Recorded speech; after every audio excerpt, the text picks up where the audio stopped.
Україні!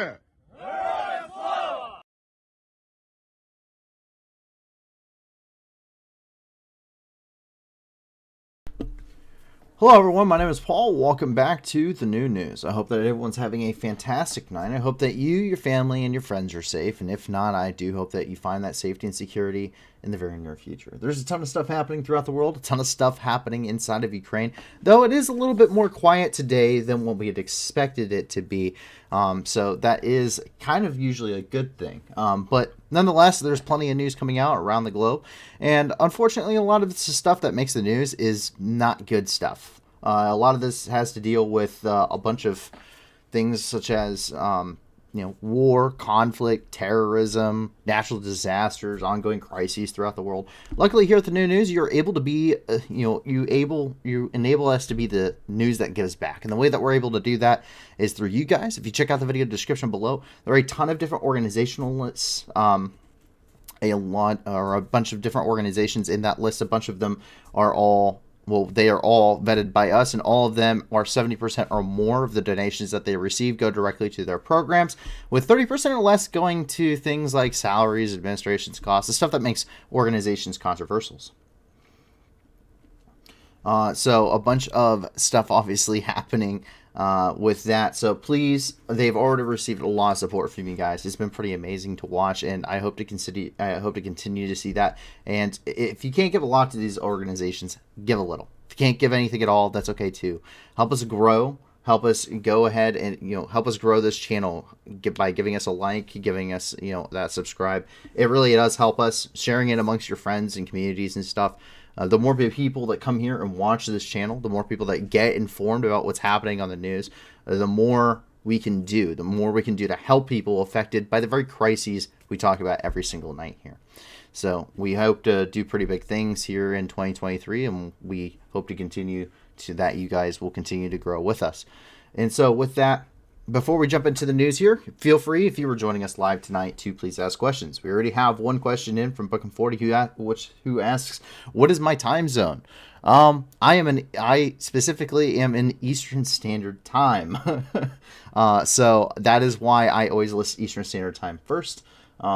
I do live in the United States, but I am in Eastern Standard Time. But I try and keep it kind of general for people around. But outside of that, I don't get too specific on where I'm from if I can help it. And so, but other than that, if you have questions about what's happening in the news, please feel free to ask questions. Please feel free to ask, especially when it comes to the conflicts. I will be more than happy to answer to the best of my ability. So as we go through here, to give you a little bit of a background on myself, I served in the Marine Corps between 2016 and 2020. I served as an 0352 anti-tank missileman and as a corporal in 2nd Battalion, 7th Marines. I did 2 tours to the Middle East. My first tour to the Middle East was between October of 2017 and March of 2018, where I served 4.5 months I spent in Syria. I was in northeastern Syria as part of Operation Inherent Resolve, and I fought against the Islamic State there, as well as with supporting coalition partners, Special Operations Forces, the SDF, and all that fun stuff, and also spent time there during some issues with the Russians as well, and was trying to do stabilization efforts in the area. After I returned home, I worked in an armory for about 2.5 years while I was back in garrison here in the United States, where I oversaw the entire company armory. And then from there, I redeployed as the Javelin team leader for the crisis response company out of Kuwait during October of 2019 through March of 2020. Spent most of my time in Kuwait that second tour, but I was one of the 100 Marines that went to the Baghdad Embassy complex on New Year's of 2020 when it was almost overrun by 4,000 protesters. There I oversaw all anti-armor operations over the Baghdad Embassy complex, and immediately after leaving there, after about a month and a half sitting there in the embassy, I went down towards I went down into the Red Sea and trained Saudi Arabian Marines who were preparing to go to Yemen. I'm a subject matter expert in anti-armor warfare and armored doctrine. I'm also a fully cross-trained machine gunner, a fully cross-trained rifleman, a partially cross-trained radio operator, as well as a CLS or Combat Lifesaver Certified Marine, meaning I've received additional medical training on top of what most Marines will receive. So, and I do have battlefield experience in providing aid to those that are injured. So quite a bit of stuff here. And so I hope that you will answer questions. I see we have a lot of questions regarding SOLEDAR and Crimea and stuff. We will get to that as we move here into the news. And we do begin, of course, in Ukraine, which is the top story of the night. And we start off here in Kyiv, where we jump up here, where it appears that more power generators have entered the country of Ukraine. The CJSC Azernergy, which is from the Republic of Azerbaijan, has transferred another batch of energy equipment to Ukraine. 45 backup power plants are among them. And that comes from the press service of the Ministry of Energy of Ukraine. That was quickly followed by more Starlink units coming from Poland. Quote, Ukraine has already received 8,000 Starlink terminals from Poland. They will be transferred to Ukrainian energy companies, medical establishments, and points of invincibility. In general, Ukraine has received about 30,000 terminals. That's coming from Mikhailo Fedorov, who is the Minister of Digital Transformation in Ukraine. But bad things we do have a lot of things coming out here that aren't necessarily good, and that includes coming from Alexei Serhiyev, who is the head of the Organizational Analytical Support and Operational Response Department in the National Police of Ukraine. They say, quote, Ukrainian law enforcement officers open about 300 criminal proceedings daily on the facts of war crimes committed by Russian terrorists. And we do see that number continue to climb as we get regular reports from the Prosecutor General's Office of Ukraine, which definitely indicates as those numbers are fluctuating up and down as certain charges get dropped and that more charges are added to that list on the daily. And there are a lot of them to go through. All of these, of course, getting reported to the International Court of Justice inside at The Hague, also going to about every other international criminal court, including the one there in Europe, the European Court of Human Rights, and also the International Criminal Court, which is run by the United Nations. And not even sports are safe. Coming from Vadim Hutsiet, the Minister of Youth and Sports of Ukraine, quote, since the beginning of Russia's full-scale war against Ukraine, Russian terrorists have damaged about 320 sports facilities. 87 of them are wholly or partially destroyed. The amount of losses has reached more than 250 million. That being said, there is a lot of organizations providing support to these and are actually have already gone through and actually pledged to raise money to rebuild some of these facilities, as youth and sports is a very important part of, especially of child development, and also with dealing with things such as post-traumatic stress and anxiety disorders and a lot of things that people are getting, the trauma that is causing some psychological issues with a lot of children, whether they have fled or they have been trapped inside of these war zones. It'll help with some of their recovery. Now, I see a lot of people asking about Crimea. I've seen several people asking about Crimea. So there was a report that came out from Serhiyev today, but it wasn't very specific. Serhiyev is the head of the Luhansk Regional Military Administration, and it wasn't enough to... It really wasn't enough to go on here, but there's a lot of people asking about it. It has been reports of Russian forces, and this is something we had covered previously. There are reports of Russian forces moving into Crimea to bolster its defense. We've seen some imagery coming from the Crimea, specifically coming from the woods just outside of Crimea, of footage showing captured Russian vehicles. We're seeing combat damage. We're seeing troops in trenches and out on patrol, but very minuscule thing. What Serhiyev has said, however, was that they were progressing slowly but steadily, essentially. He's saying, yes, we are pushing towards Crimea, but outside of that context, we have nothing, including no footage or video evidence that has forced us, has allowed us to be able to change the map. As it stands, we are still looking at the same positions. They have most certainly moved. And I want something for the audience to understand is our map is, I would not say accurate. I am very impressed sometimes as we get within about 2 miles of accuracy here from geolocations and stuff. That we have, come across. So we've gotten very lucky so far, but this is not, these static lines are being changed as we get the information.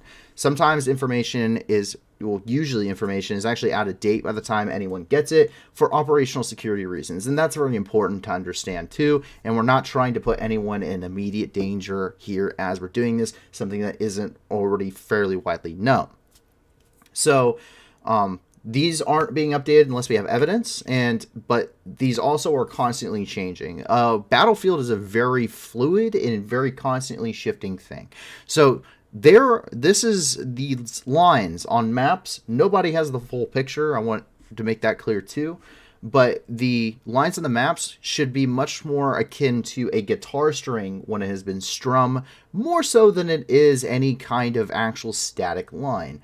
These are constantly shifting in very small increments. There's ground being lost, there's ground being won, and it's all over the map in small different areas as small units are going out, everything from small squads and teams to, full-sized companies and brigades and regiments and stuff going out and doing large-scale operations. So it's a lot of stuff. There's a lot of stuff happening, and no one's going to have it all, but we don't want to say something that's not true, and we don't want to depict something that we don't have any confidence in. So that is why Kremina just does not have enough information for us to update at this point. We're waiting for more to come out. As we jump down here, though, we do get to SOLEDAR, the main topic of the night. And this is the topic I actually got a little bit of pushback, rightfully so, because I am usually pretty optimistic. I usually am saying pretty good things about what the Ukrainian forces are doing. But this is a war, and things go two ways. And the fact is, I want to be honest with what is happening here. I want to be honest with what I am seeing, and I do not want to depict an inaccurate picture. I'm not here to push propaganda. I'm here to try and be factual in reporting. So to give you some scope, if you are a relatively new viewer, this is the Bakhmut front. It's about 23 miles. We can actually take this. It starts up here in about Belhorivka and jumps down here to about Zaisiev. And as you can see, it's about 23 miles across. This is the bloodiest part of the Donbass. This is where victories are gained in mere meters. They are not gained in kilometers or miles. They are gained in mere meters, and every meter is paid for in blood. SOLEDAR has been a very brutal battle, and Russian forces several months ago at this point actually reached the outskirts of SOLEDAR out here in the east, and since then they were able to control rural sectors of the city on the eastern side, while Ukrainian forces controlled primarily the more urbanized sectors in the central and western parts of town. SOLEDAR is located on Bakhmut's east. Bakhmut being the overall objective of Russian forces. They've been throwing themselves at Bakhmut since June the 4th is when, according to our archives, shows that the Battle of Bakhmut truly begins. And SOLEDAR is the anchor point for the northern flank of Ukrainian forces' defensive positions around SOLEDAR, with Optin here to the south providing the southern flank all the way down here to Ozornorivka. And so, over the last few weeks, the battle for SOLEDAR has been raging. It's been especially brutal with primarily the Wagner groups supported by Russian motorized companies, rifle companies, which have been pushing through the city of SOLEDAR very slowly, coming up against extremely stiff resistance. They pushed into SOLEDAR and reportedly had reached the salt mines, which is where we had them last reported at being, and the rest of the city was considered contested, with the salt mines going back and forth between the two forces. What we see here at this point, though, is that SOLEDAR has possibly been captured, and I have pretty good confidence that this is the case at this point, with the information that myself and the team have been able to come up with. So it's not totally unclear. Once again, it's a fluid situation and information is fragmented and we are having to piece it together. But from what we're seeing with SOLEDAR is that Ukrainian forces conducted a tactical withdrawal from the city of SOLEDAR back to the T0513 highway, which is located over here. So this is the T0513 highway. It's located over here just past SOLEDAR. It's just on the outskirts of town. We do know that there is significant fighting still ongoing around SOLEDAR, but for all intents and purposes, SOLEDAR appears to have been captured. We have videos of Russian forces in northern and western parts of town showing them on patrol with fighting very distant in the background, indicating Ukrainian and Russian forces. Ukrainian forces were there no more than 48 hours ago, having been pushed back. And so SOLEDAR, the loss of SOLEDAR as an anchor point is very monumental in this battlescape. It's very difficult to establish defensive lines once you lose your hard point, your strong point, key, anchor point, whatever you want to call it. This is the northern flank of the city of Bakhmut. That doesn't mean all is lost. I want to make that clear. Ukrainian forces definitely are in a position where it's possible that they could conduct a counterattack. We've heard a lot of different things, but not enough information to really go on. Obviously, the situation is rather tense there. So the big question at this point is, we do know that Russian forces, specifically the Wagner Group, had to relieve pressure off of Bakhmut and reconcentrate their forces to actually secure the city. It's quite a significant amount of manpower that went into taking the city. It did allow some breathing room for Bakhmut itself, who actually attempted to push out more from the city itself as they were still fighting on the outskirts. Now we have them having gained several hundred meters in some areas to upwards of over a kilometer, and others around the city able to push Russian forces back in very bitter trench warfare, close quarters combat. So SOLEDAR saw a monumental amount of casualties, and the question is, did the Wagner Group, which already had to reconcentrate its forces because of losses, lose enough troops that you can take ground, but it doesn't matter if you can't hold it? This is one of the issues we see in the war in Vietnam. This is something that we see constantly of overextension of forces. And that is really the question now on the battle space is, did the Wagner Group and these motorized companies use enough equipment? Did they take enough losses that, sure, they are able to seize the city of SOLEDAR, but can they hold it? And that is the big question. There are a lot of rumors flying around that Ukrainian forces are actually on the move. We've seen some footage that may suggest that, to reconcentrate forces and conduct a large-scale counterattack that could see them pushed back out. So it's not over. The battle is not over, but we are seeing the Battle of SOLEDAR. We have seen it, from what we can tell, captured by Russian forces, at least temporarily. So we do have some footage coming out from that. This is reportedly showing Ukrainian forces on the withdrawal from the city of SOLEDAR. And take a look.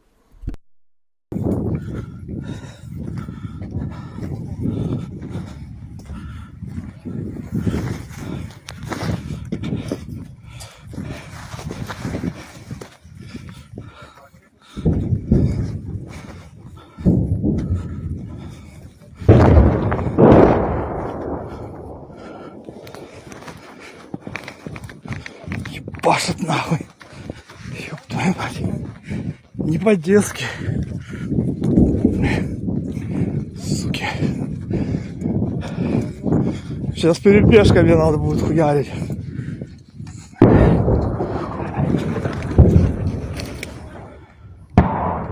Налетит что-то в посадку, блядь. Пизда ебашут.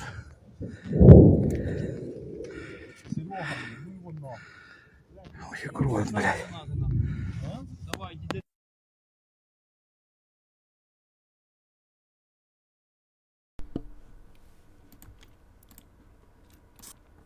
Likewise, this is some Ukrainian forces that appear to have set up some hardened defensive positions on the outsides of SOLEDAR.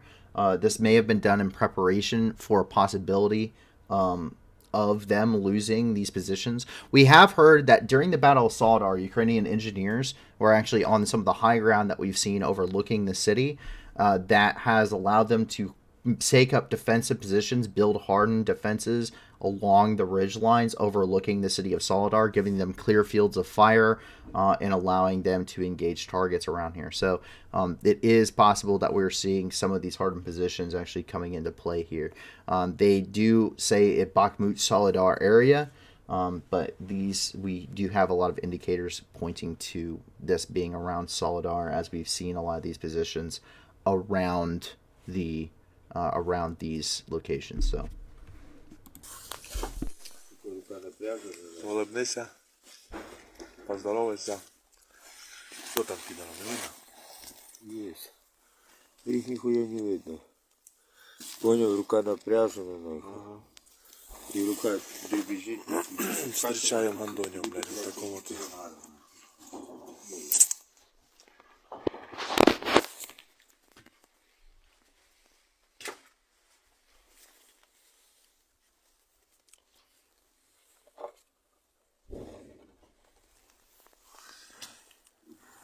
Колян, привет. Ты грязный, конечно. А я что, чистый, блядь?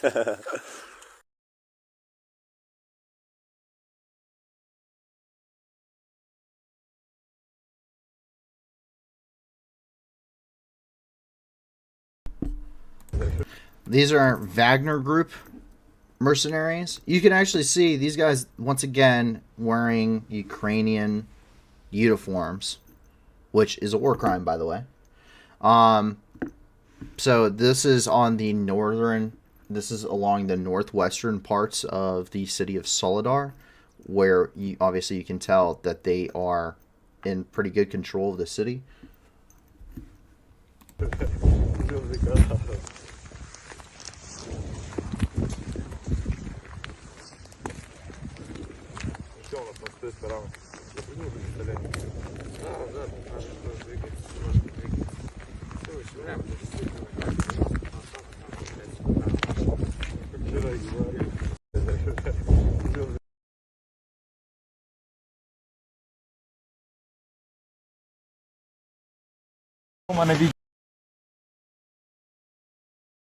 And so one of the things that you may notice, if we go back to the map here real quick, is I did not move the map all the way back to the T0513. And the reason why is because of this specific video I'm getting ready to show, shows them still fighting in relatively urban areas, but there are still relatively urban areas on this area, in this sector, over by the railroad just to the east of the T0513 highway. So we do know that they probably haven't fully withdrawn, but this makes a good phase line for them to do so. And by holding these positions, they deny the enemy the usage of the railroad, which is the primary resupply capability of the Russian forces.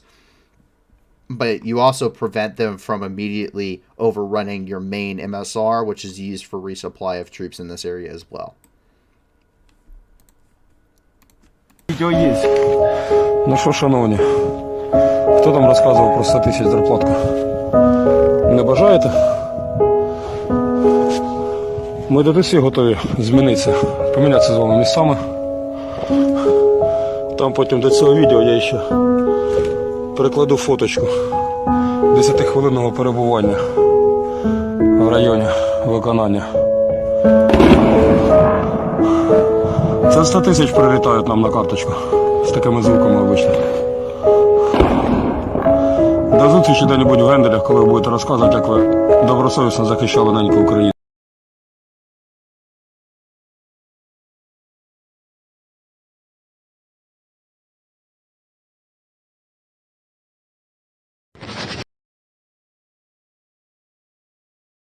And this is the Russian forces of currently having reached the Artemisol sports complex located on the western part of the city of Soledar as well.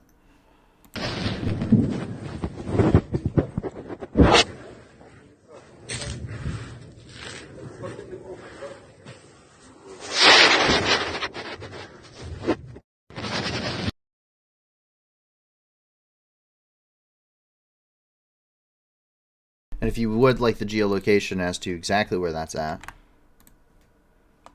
that is where this is being filmed from.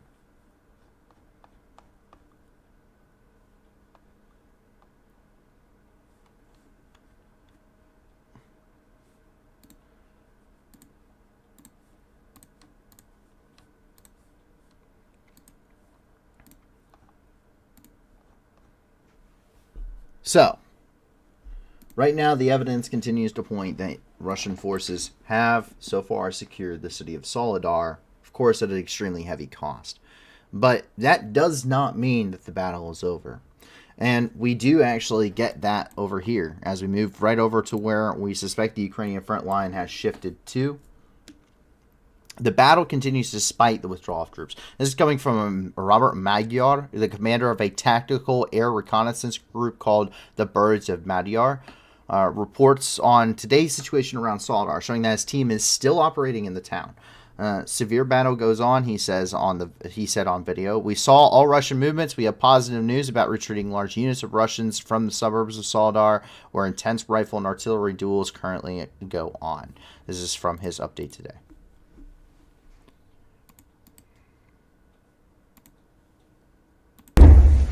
Міцного, Мадяр на зв'язку. Перестаньте підтримувати той срач і ту пропаганду руську стосовно Солідара, відкинення військ ЗСУ від нього на невизначену дистанцію. Йдуть запеклі бої. Прямо зараз, сьогодні, п'ятниця, 13 грудня. Скільки годин? Скільки годин, Сань? Годин скільки? 2:13. 14 годин, 13 хвилин. Ми над центром Солідара. Дивіться, уважно. Бачите? Церкву. Видно там щось, не видно? Ми бачимо всі пересування підар'я. Є гарні новини від частини населених пунктів, з котрих вони пробували обходити Солідар, в частині котрого відбуваються зараз інтенсивні стрілкові бої, відбувається арт-батл. Вдалося війську ЗСУ відтиснути ворога, і він був вимушений відступити достатньо великими силами штурмовиків. Ми це все супроводжуємо, фільмуємо і наносимо відповідні враження по ворогу. Але от та хвиля деморалізації, котра зараз розповсюджується, вона нічого доброго ні нам не допоможе, ні в ваших головах нічого не прояснить. Є офіційні джерела подачі інформації, це Генеральний штаб. ЗСУ стоїть в ешелонованій плотній стінці захисту достатніми силами. Так штурмують постійно штурмові загони Вагнера, бо це, мабуть, їх така визначальна для них ситуація, коли вони мають щось там своїм роботодавцям довести. Але нам на їх плани насрати. Ми робимо свою роботу. І робимо її якісно. І будемо робити її до кінця. До останнього воїна, котрий буде стояти хоча б на одному номері будівлі, зареєстрованої у місті Солідар. And of course the audio cuts out. So we are seeing where resistance continues.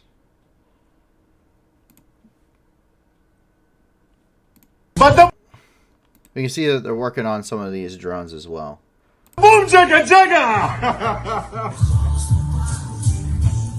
За Солідар доведеться відповісти, суки.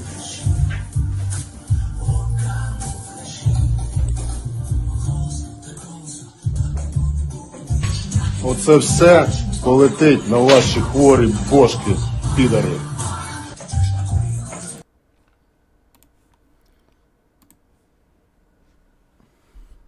And so you can see there, there are still Ukrainian troops in and around these areas. Once again, this line is not a perfect representation. This line is to give you a general idea. These points in general are meant to give you a general idea of where it's happening and what is happening there.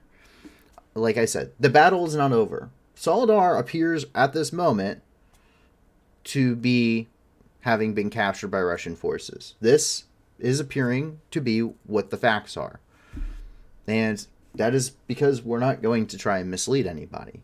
But at the same time, the battle is far from over. So I wouldn't get discouraged at this point. I am sure we have a lot more to go through around this area in the future. Now I see Arch Instinct saying, are those drones with IEDs? Yes! Less IEDs, more standard munitions that have been jerry-rigged to them. This is something that was really started actually by, terrorists, insurgents and terrorists. The Islamic State was very famous for this, actually, when I went over there. But theirs weren't all that high quality. What we've seen is really the Islamic State's idea of taking hand grenades and putting them on cheap $15 drones from Amazon and then using them to drop hand grenades on American posts. We actually, my very first night in Syria, we had an armed drone that it malfunctioned and detonated right outside of the fob, just over the annex of it. So wasn't able to strike anything, but it was an armed drone that it malfunctioned and it detonated itself. This is what you see coming from Syria and from Iraq, from the Islamic State. This is a much newer development in warfare.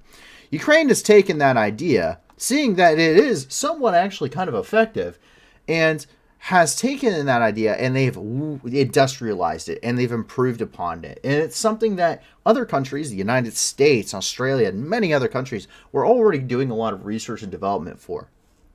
This is how things such as, for instance, the suicide kamikaze drones are coming online for. But that's still not quite as simple or as cheap as taking a $15 Maverick drone from Amazon and rigging it with a VOG-21 high explosive grenade and then just slamming it into a target. Works pretty effectively, and you spent $15 in a single grenade and got 3 guys with it. That's pretty good, and you can almost guarantee a hit every time. That is very effective on the battlefield, and it is and even if it's not, inflicting the amount of casualties you want, it's a cheap way of also completely demoralizing your enemy. Because there is no good way to shoot down a drone. Trust me, I've tried. In fact, the only thing I found that ever worked on my deployment, I wasted several more magazines than I would like to admit. I'm a 4-time rifle expert. I'm no bad shot, but I couldn't hit these drones for crap. Never hit a single one of them. We would have 8 guys on the roof shooting at a drone and not hit a single one of them. But the only thing I learned was I could make them crash if you hit them with the infrared level on your laser, on your PEC laser, as we see with some of these guys who have the Picatinny rail systems with laser lights on the front of it. If you switch it to the highest mode, you take out the blue screw in it. That's for safety, so you don't blind somebody. And you turn it all the way up to the right, and then you hit the drone with the laser. If you hit the camera on the laser, it'll actually burn out the laser, or it actually burns out the camera lens, and then they can't see to return home or fly it, so it ends up crashing into power lines to the nearest roof. Surprisingly effective. So, and if you have MVGs, you can see the little battery light. It'll blink on the drone too, so you can identify them at night that way. This is a tool that will help us later, or if any Ukrainian troops happen to be watching. But yes, it's very difficult to stop these drones. This is the whole point of that conversation. It's very difficult to stop these really cheap $15 drones with a hand grenade, and so it's a quick and easy way to demoralize your enemy, because what are they going to do? Run? You're not going to outrun the drone, and are you going to surrender to the drone? We've seen that happen. Arch Instinct says, so question, would auto shotguns be effective against drones? Yes. You technically could use birdshot on them. I mean, it's not like we haven't seen it done. It's just 90% of troops on the battlefield aren't carrying shotguns around, because shotguns are great at 10 feet. They're not all that really effective at long range. And then you'd have to also swap between types of rounds you're keeping loaded, because you don't want to shoot a drone with buckshot. You want to shoot it with birdshot to shoot it down. And that's saying it isn't just kamikazing itself into you, in which case, even if you shoot it down, there's a pretty good chance momentum's going to continue carrying it in your direction in general. So, yes and no. There's a lot of techniques, but it's a new enough development in warfare that it makes it very difficult. There's very limited options. Most guys aren't carrying shotguns, they're carrying rifles and machine guns. Do you waste all of that ammo? Probably not hit anything. Possibly cause a friendly fire incident.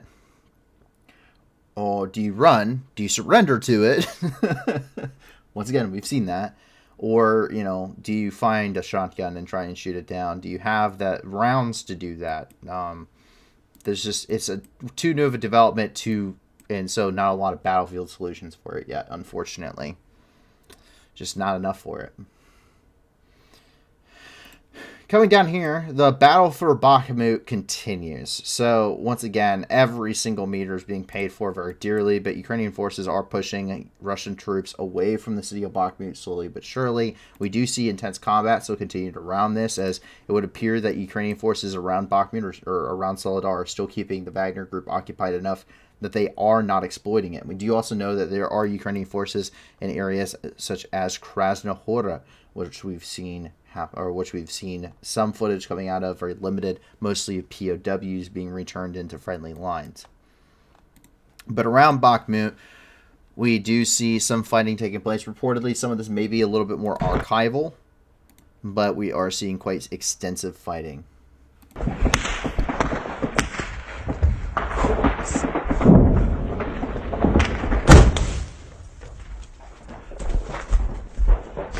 Давай, давай, следующий.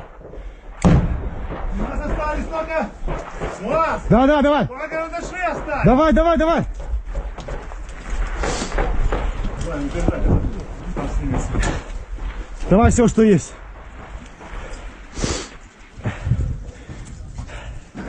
Крутани. Не, надо снять тейп.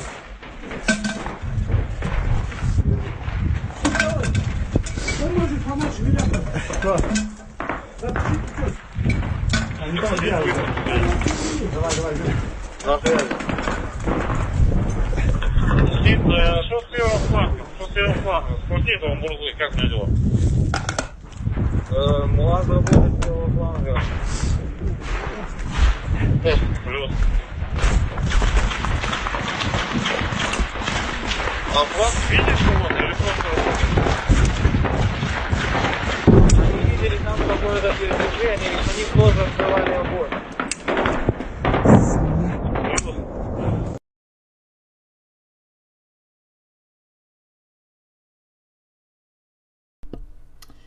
Archinstinct actually asked, what do you think of the pre-World War II Lithuanian artillery given to Ukraine, the 105mm? Well, funny enough, we actually have someone that is actually watching the stream, Rob, who is actually a M119 artilleryman. Was a M119 artilleryman in the Army. So the thing is that it works. So here's the thing. Artillery has its same general purpose, but you also got to look at it of it. They all have the same purpose, but they don't have the same purpose.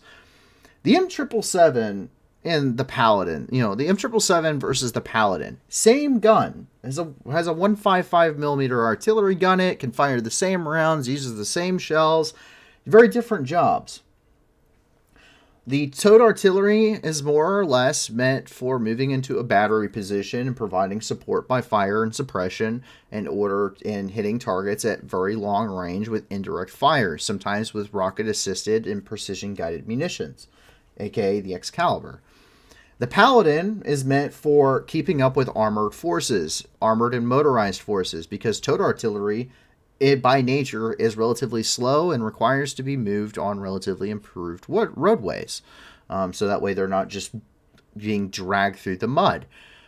So the 155 on a Paladin or the PHD 2000 is meant to keep up with mechanized forces to provide mechanized and motorized forces with artillery. But they're not very heavily armored and they can be put into a battery position, but they're meant for shooting and moving. The M119 105mm is a towed artillery piece, and it is a very small calibered artillery piece when you compare it to the 155 shell, which takes quite a bit of manpower to use.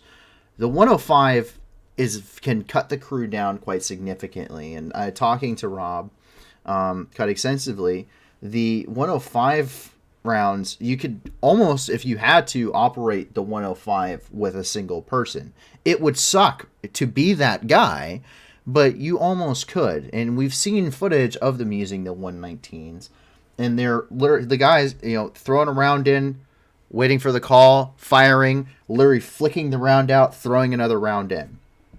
So it's meant for being a closer range indirect fire, and it's indirect fire with a lot of volume because there's a lot more ammunition headed downrange. You can hold much heavy. You can hold out, put more rounds downrange for a fire for effect mission.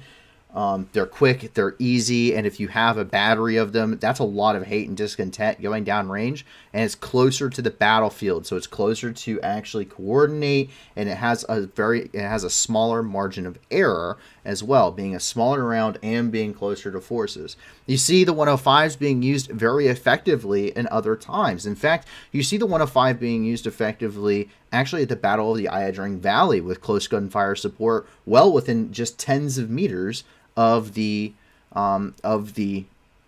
American troops at the Battle of the Iodine, which happened in 1968. M119s, he says, no, I mean pre-World War II. Man, artillery's artillery. I don't think you realize how big a 105 battery is.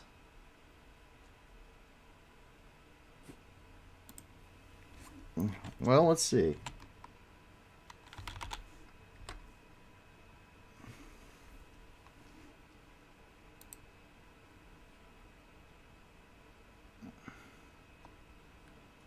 What is this pre-World War II artillery that you're talking about? I want to take a look at what it is.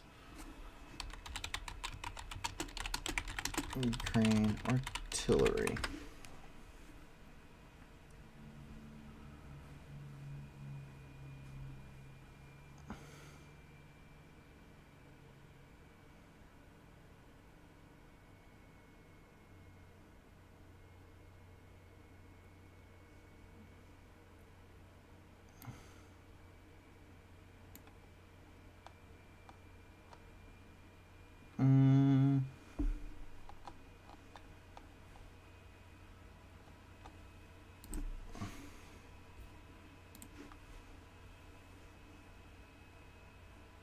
I see them providing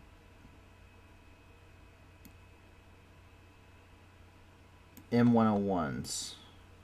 Okay, let's see. The M101 howitzer.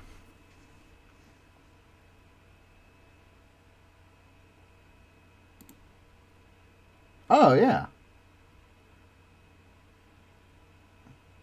Also effective.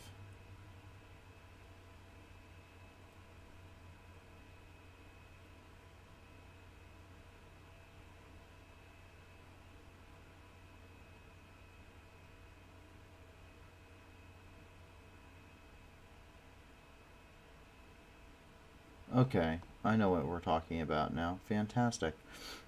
The M101. So, the wonderful, wonderful artillery piece that saw action. Are these good to go toe-to-toe with a Russian artillery? Well, so the 105. So, are they good to go toe-to-toe? We've seen everything from the Maxim machine gun being used by territorial defense forces to shoot down drones to we've seen Nagants on this battlefield. Hell, I've seen a T-34 that's currently parked outside of Lysychansk at a roadblock. Artillery, generally speaking, the M119 and the M101 is going to fill the same role. So the M101 produced only had, I think, 14 models per 14, 15, something. I think they had less than 20 models produced prior to World War II. And then they were used in every single theater of the war. And then they further go on to be used in Korea before they're replaced. And you see them used quite heavily. The 105 millimeter shell provided a lot of close gunfire support. The M101s themselves were used basically by all troops on the move. The thing about the M101 is it's light. It's a very, very light weapon system. Granted, World War II light. So it allows it to maneuver quite easily. This is basically supplementing the M119 with limited quantity. In fact, in some cases, the M101 is actually still used. The M101 is actually used in the United States, mostly for ceremonial purposes, but it's a very recognizable artillery piece, and we've seen it used elsewhere as well. So it's an artillery piece. It's going to be effective. It's not going to outrange. If you're looking at a 105 millimeter artillery gun, you're not looking to outrange anybody.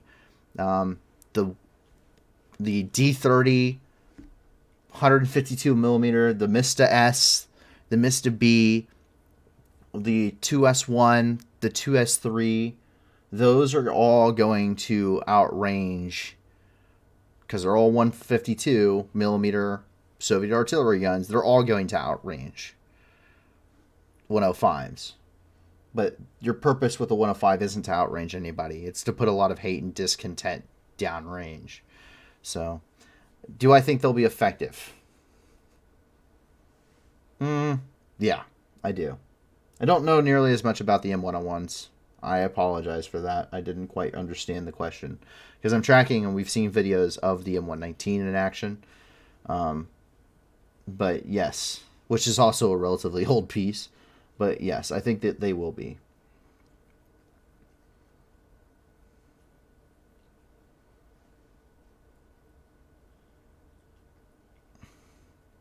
Bookham 40 says, so there are like 5 BCTs, or I think he means BTGs, on each side actually in combat. In each side of the whole country, throw in some soft, and that's about it. Not quite. We see a lot more than that. What you see them actually right now is that the Ukrainian and Russian force, you're seeing quite extensive amounts of troops. So it's not like 5 BTGs. So in this pocket right here, in this 23 miles of the front line, reportedly, and this is about 2 weeks ago, reportedly there is 25,000 Ukrainian troops fighting about 35,000 Russian troops, which makes up the majority of like those 5 BCTs you're talking about. And that is right here. That is in SOLEDAR. There is a large concentration of Ukrainian troops that is pushing towards Crimea. I believe the 77th Air Assault Brigade is one of them. And then you also have, up here, you have Zvatove, which also has a large group of Ukrainian troops pushing towards it.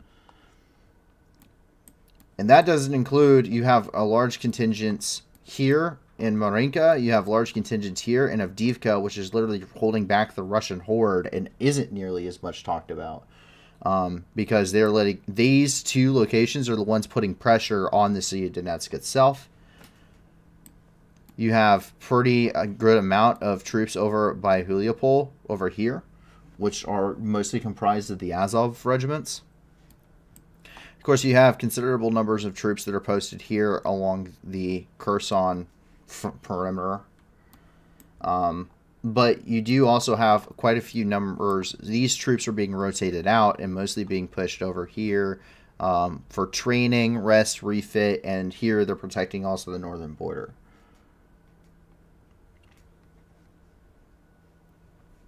So, yeah, we really don't hear nearly as much. We see some footage, we've reported on it here and there, and stuff comes out, but you're right. You're not seeing nearly as much information about that stuff. Here's some of that more footage coming from Bakhmut.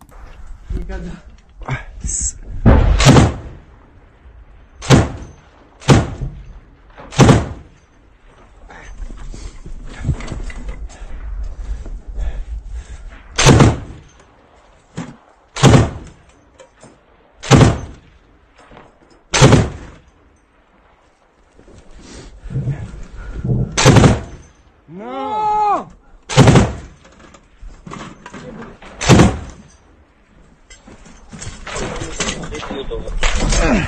Вам треба зараз повернути назад у Київ, зараз я вийду вас на тесті. Треба доходити.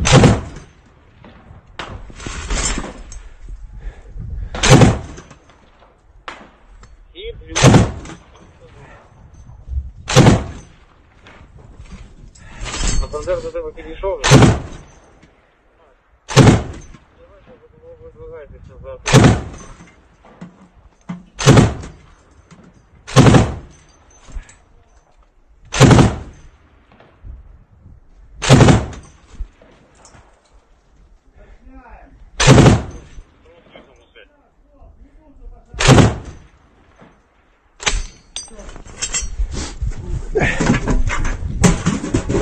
Воу! Янику можно выходить, спрашиваю? Не понял. Янику можно выходить или нет еще? Подожди, не слышу ничего. Янику уже можно выходить или нет? Янику можно выходить или нет? Сид, на связь. На связи, на связи. Сейчас двое наших попытаются выходить из гаражей. Как принял? Супер, супер, хорошо, принял, плюс. Это возможно, да? На их страх риск. Татар сиду.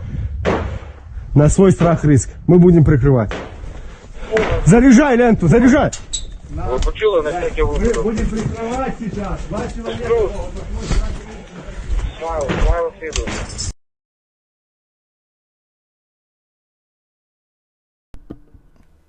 Is the force of that gun so strong it knocks plaster off? Yes. Actually. It is so strong, so I believe that is a cord. Actually.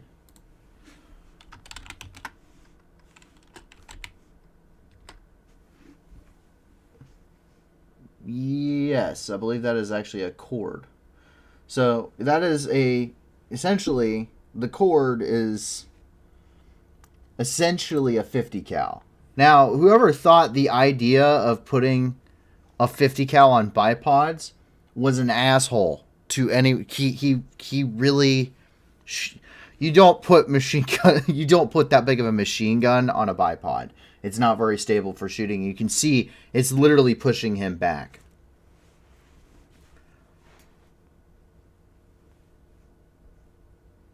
And so the thing is, and I do see a JJT's question about Meltopol, Berdiansk, and Mariupol. So what you're seeing here, so that is a 12.7 by 108 millimeter bullet or round. That is equivalent to, that is the Russian equivalent to the 50 caliber BMG round, which is 12.7 by 99. The cord is 14.5 millimeter. No, it's a 12.7 millimeter. It's 12.7 by 108. It's the same caliber as the Dishka. Now I believe it's the NVST or NSVT that is a 14.5 millimeter. That is also on bipods like this one. Also, that guy, also an asshole. But this one, very big round, regardless. This will sear flesh at 8 inches. So the bullet from this round can fly almost a foot from you, and it will still sear your flesh. Like cooking a steak on a grill. It is that powerful.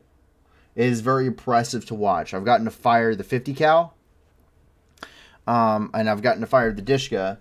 And they're mean. They're very mean. Definitely. This is for, I want to punch through vehicles. I want to punch through 6 houses. And not quite that extensive, but that's kind of an exaggeration. But you get the idea. It's very powerful. It's going to punch through walls. You're going to hit targets behind hard cover. It is a very, very mean thing. And I don't know a whole lot about Russian ammunition types, but it is, with the 50 cal, there are different types of rounds. You have your standard ball rounds and stuff like that, ball and tracer. But you also have API, armor piercing, incendiary. And you also have slap T, which is Saber light armor penetrator and Slayer light armor penetrator, tracer round, which is literally a saboted round to punch through armor for the 50 cal. It is pretty wild to look at. I used to have slap. We used to do intermediates. So the Crow system, which is the automated system on a gun truck, we actually get to see some of those being put in use inside of Ukraine. Those actually, not doctrinally, but they do actually push up the max effective range you can hit something. But you have to load it prior before you're going out because it's an automated system. You're not doing reloads on top of this gun while you're in a firefight. It's a little robot turret thing. And so it has a 400 round canister. And I used to layer every 25, 50 rounds, sometimes every 100 rounds. I would swap between slap T, API, slap T, API. So I could hate on whatever target I wanted to hate on at that point in time. But yes, very mean girl. Can 12.7mm take NATO rounds? No. And unlike the Russian mortars are actually meant to. 82mm mortars, which are the Russian size, Eastern size is what we can call them now, considering that's what most of what China's is. They were designed with using NATO ammunition in mind, because NATO is actually a 81mm mortar. Now, it decreases their accuracy and capabilities to use 81mm ammo, but they were meant for, there's a term for this, is called tactical site exploitation, or TSE, which is where once you take over an enemy held position, you take whatever you can actually use on the battlefield and use it against your enemy. AKA resupplying off of your enemy's position. Tactical site exploitation, TSE. And so unlike the mortars, the Dishka, the NSVT, the Cord, those machine guns cannot operate off of NATO ammunition. It is the same diameter. It's 12.7mm, but the cartridge length is much longer, at being 108 versus 99.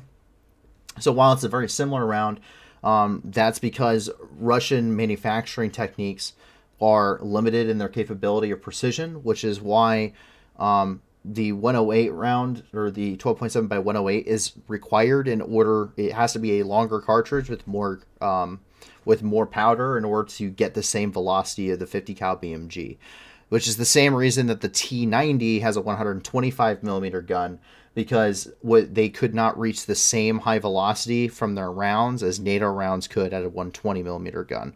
So while it's a bigger gun in the tank, in the T90, it has essentially the same impact of a 120mm NATO, like basically a Rheinmetall, who produces almost every NATO tank's guns, has the same power as that. They just couldn't do it at 120. They had to upsize it. And that's what you see a lot, very common with Russian engineering, is they can't quite get as good as NATO, so they have to upsize it a little bit to equal out. But they're very much equal in their capabilities as a round, but they are not the same, and they are not interchangeable. The only thing I know of is Russian mortar rounds, or Russia can use NATO mortars. I don't think they can. We definitely cannot use theirs. So that's about the only thing.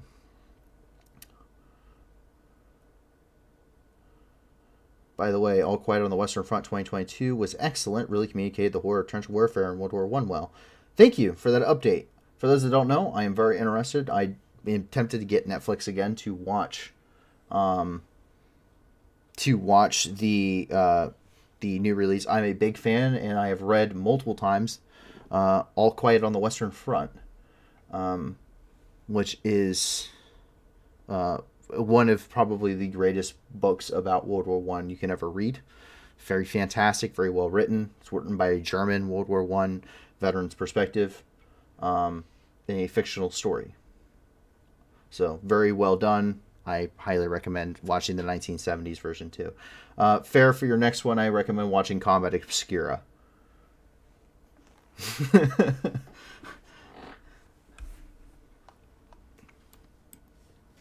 Anyway, we continue here with the actual news, and we're seeing this is the installation of a Mon 90 AP mine. So while the United States has the M18 Claymore mine, Soviet and Russian soldiers attempted to replicate using the Mon-90.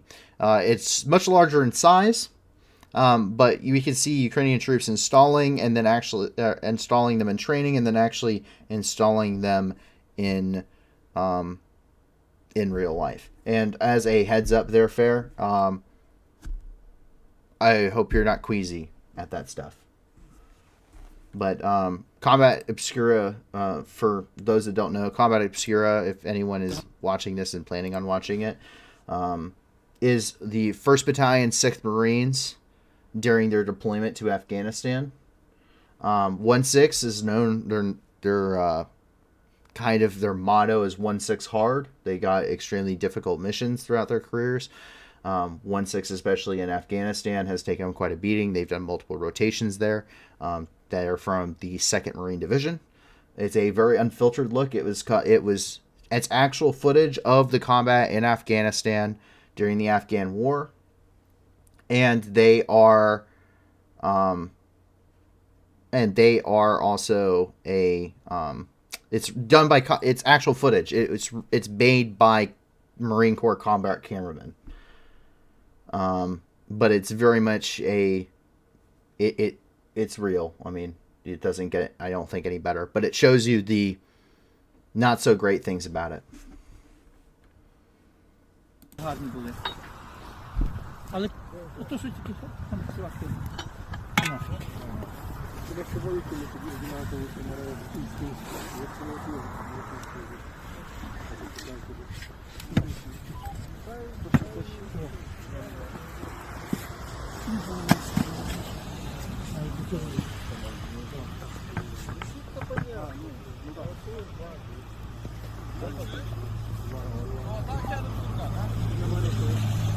Так як топира.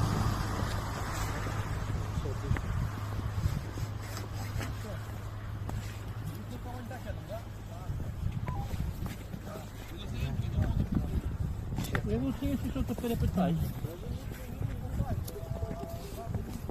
На дорогу чи куди він казав? Зараз я покажу. Сюди, так? Прямо. Прямо? Отак навіть.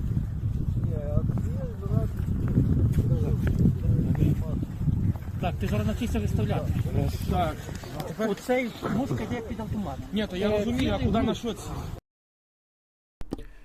For one, you really hate whatever's in front of you, is basically what that boils down to. As you can see, it's extremely large. It's not a small thing to put in. And it has a whole box and everything you have to dig in.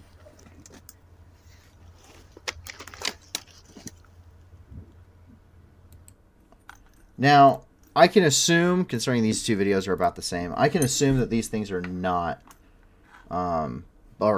a very fun prospect. No, the Arch Instinct says that is a giant mine. AT? No. AP. Anti-personnel. That is a giant, essentially, claymore mine in Russian. It is horrendous. But it also takes a lot more to set up and not something that I would be interested in. And I do still remember your question, JJT. I am waiting on it, but I'm trying to get through the rest of the front here. So once I get towards more or less that area, because we do have some points down in here, I would love to address that. So latest daily Donetsk update is coming from Pavel Krylenko, the head of the Donetsk Regional Military Administration. And he says that, quote, on January 12th, number of victims of Russian army in Donetsk Oblast increased by 2 killed, 2 injured. And we can see this from his graphic he puts out at 8 a.m. local time every single morning.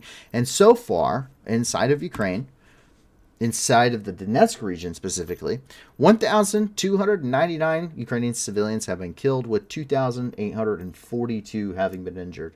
This is only counting since February the 24th, the start of the invasion, and does not include areas such as Volnovaka, Mariupol, the city of Donetsk itself, where we know that many, many more have been killed. Tens of thousands more. So definitely does not perfectly illustrate that point. As with rather somber news tonight, and this is from White Raven, who provided this to us on our Discord, that we learned of several child deaths over the past 48 hours. And the first one The one that we have the most information for is coming from Avdiivka, which has been under immense shelling. It holds the northern flank of the Donetsk area. And this 6-year-old girl ended up dying of a heart attack. Her name was Elia, and she was living with her grandparents in the city of Avdiivka when the war in Ukraine began. Despite being suggested to evacuate by a frontline volunteer humanitarian worker, Vlad Mahovsky, the grandparents refused, as many have in these areas, including in Bakhmut. During the latest round of shelling, Elia suffered a massive heart attack and was declared deceased. While it has not been stated if she had an underlying heart condition, it is known that stress, duress, and anxiety can significantly raise blood pressure and reduce blood flow to the heart, which can lead to cardiac arrest, especially if there's already an underlying condition. So this is some footage that has come out of Elia. День рождения? 4 сентября. 4 сентября. Молодец. И тебе будет сколько лет? 6. 6 лет будет, или? Это уже, знаешь, такой предшествующий подарок тебе. Да. Когда у тебя день рождения?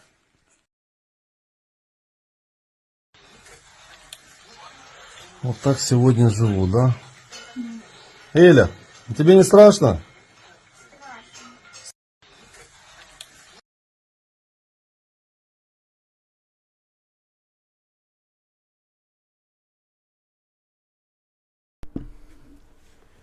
And as you can see, she's very much traumatized, which definitely is probably the main cause of her death, is the refusal to leave. Please, sorry, my cat likes to try and turn off my computer when I'm not giving her attention. Her grandparents' refusal to leave and evacuate at the end of the day is of course the shelling is the reason for it, but the shelling is the cause for the trauma, and the trauma, that constant traumatization, the constant traumatic stress, especially for a child who already has issues, does not have any coping mechanisms really to deal with these things, especially for such an extensive period of time.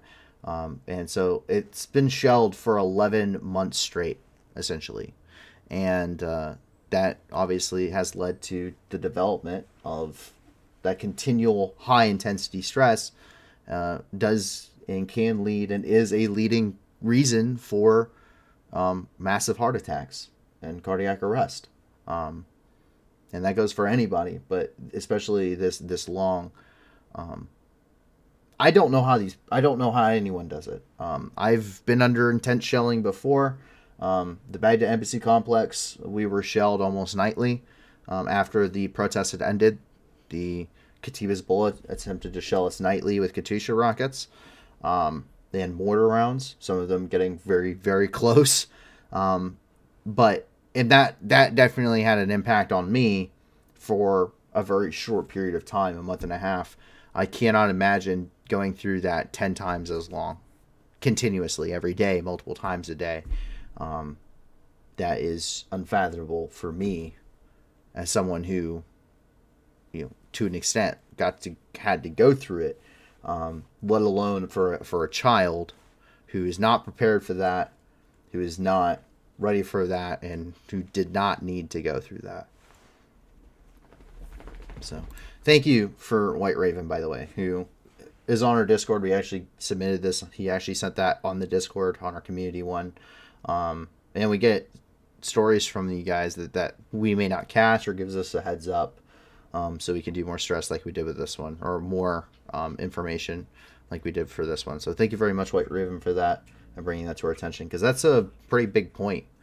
A lot of people, you hear about it from the organizations talking about the amount of suffering that's happened here, and you hear it from the official sources, all of these, horrible things that have been done, but it really doesn't, I don't think that there's probably a better way to put how horrible it is for the average person than when you find out that a child has died, a 6-year-old child has died from a massive heart attack. Me dropping dead from a massive heart attack right now is not unheard of, but is extremely rare. I have to do a lot of terrible things to my body to have a massive heart attack, let alone a 6-year-old child.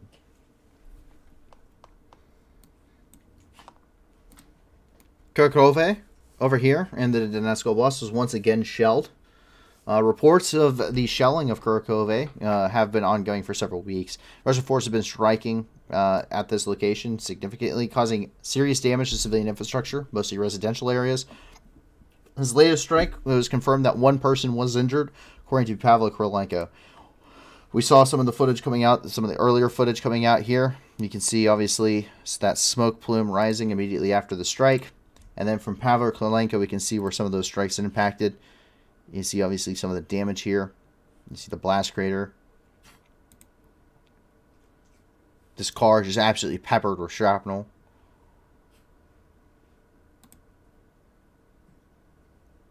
Section of the houses completely collapsed in on. Just blown out entire front ends of buildings. This is the regular thing. And that kind of brings us into the area where I can finally answer JJT's question. And JJT's question is, do you see any possibility of a Ukrainian army counterattack along the Melitopol, Berdyansk, Mariupol axis? I can see it happening. I can see it happening. And I do think they're capable of doing that. So never rule out the possibility. One of the best things you can do in war is to do the unexpected. It's extremely effective to do that. But I don't think it would be wise to. Some people have pointed out a couple of things here. I see, things like, not only that, I think a thrust through Mariupol would be effective in a morale booster. Coming from Bookham 40, JJT commented on it, saying not only that, it would cut off the Russian army. It would cut the Russian army in two, which sounds like a really good thing. But from my humble corporal level opinion, which is not anything to really write home, take and put a stock on, because I was never trained for strategic level things. I, as a corporal, very small picture. I had myself and 3 other people I took care of. That's it. And half the time, I took care of just one other person, who is my A gunner. So I, very small unit tactic, never trained big picture. But from my experience and what I can observe on the front lines, I have never thought it smart to fight the war in a way that, I don't think it's smart to conduct a strike down into like Mariupol. I don't think it would be a smart strategic decision. The reason being is you have too many factors that you don't take into account. A lot of people like to look at the battlefield situations themselves. The battlefield situations are what they are, and they're relatively not going to change. It's horrendous, and it's going to suck whenever you go on the offensive. You're always going to lose more troops while on the offensive than being on the defensive. And you're always going to suffer higher material losses doing so. It's costly any way you do it. And the main focus now is in the Donbass. And we see that here in the Kherson region having been secured. They're not really pushing across the Dnieper River, despite a lot of people saying, well, if they have the Russians on the run. I don't think that's the smart thing to do, because that freed up a lot of troops. And it seems to be the case that it was correct in that assumption. And I also would say that there's a case for my plan happening. As we see it, it's just happening very slowly. And if I was to do this, if I was to take over the huge job of doing this, which please don't put me in that position. I will also die of a massive heart attack. I would close the door. And closing the door is, you see, you have a lot of land here. And this land acts as a giant, this border here acts as a giant bridge. This is an indestructible bridge. So every single roadway that comes across the border here can be used to move troops from Russia, and equipment and supplies can be used to move troops from Russia into the fight in Ukraine. Every single one of these. Every single road along the entire Ukrainian-Russian border here in the Far East.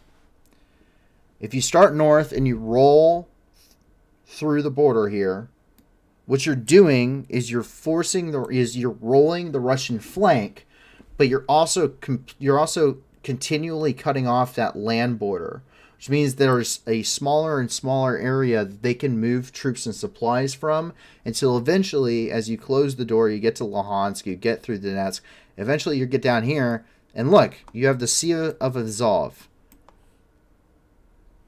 You've rolled the Russian right flank. You have them in essentially what could only be best described as an L-shaped ambush. You have the main front lines here, and you have them cut off here. And so now they're being pinched on two areas. It's forcing them to, they're being forced to divert their attention on essentially a two-front axis, whereas the Ukrainians are only having to focus really on one front line, essentially. The Russians are having to be forced to look at two. And so it splits their attention, it splits their supplies, their troops, their manpower, their command, their attention. It's harder to coordinate. And you see that they're getting rolled, and eventually you cut them off from supplies. And that leaves Russian forces with only one supply route. One. The Kerch Bridge. It's the only one. It's the only way to get it. Because from there, once you cut off the land access from Russia to Russian troops,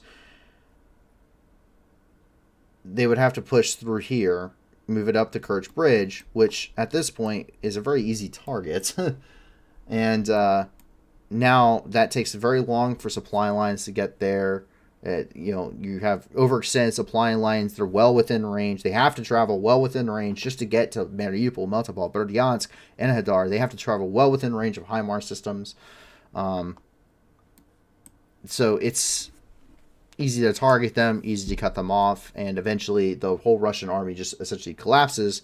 But they can't retreat across the land border because you have it secured.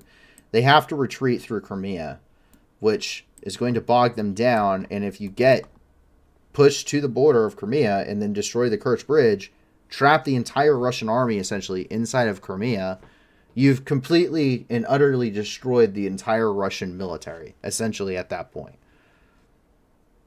And they would either have to abandon their supplies, they would have to what have you. I mean, that's, at the end of the day, I mean, you're looking at the end of the Russian army in that way. Once again, I'm a corporal. I'm not a general. I was never an officer. I was never taught high-level things. And there's good cases to push towards Mariupol, whether you're talking about the goal of cutting off the port of Mariupol, the morale booster, splitting the army in two. You certainly could do that. And we've seen Ukrainian troop concentrations, and we've seen where they've pushed into over by Malinivka. We've seen them push into Huliopol, which was under occupation for a while. We've seen them push in these areas, especially the Azov regiment, who was foaming at the mouth to push to Mariupol while the battle was still going. So that is kind of my opinion on if I was in charge of this, that is what I would do. But I'm not. And I don't know everything going on. And there's a good reason for it. And they are probably doing a much better job than I could ever imagine. And there's probably a lot bigger things going on than I could even probably think of. But that's how I would do it if it was me. And Book of 40 pointed out that would take about 10 years Ukraine doesn't have. In a war of attrition, Ukraine cannot win. coming from JJT. And Bookham 40 actually backs it up, saying Russia will win in the long run. Probably not. Probably not. That's probably not going to happen. In the long run, Russia will probably end up collapsing upon itself. It's the intensity of the war and the conflict is seeing such astronomical casualties that you're seeing cracks in divisions already forming inside of Russia as a result. And so you end up seeing the Russian state, it can only do so many mass conscriptions before the state of Russia collapses, because the people are, it was already unpopular to start with. It's only going to get more unpopular the more and more you do it.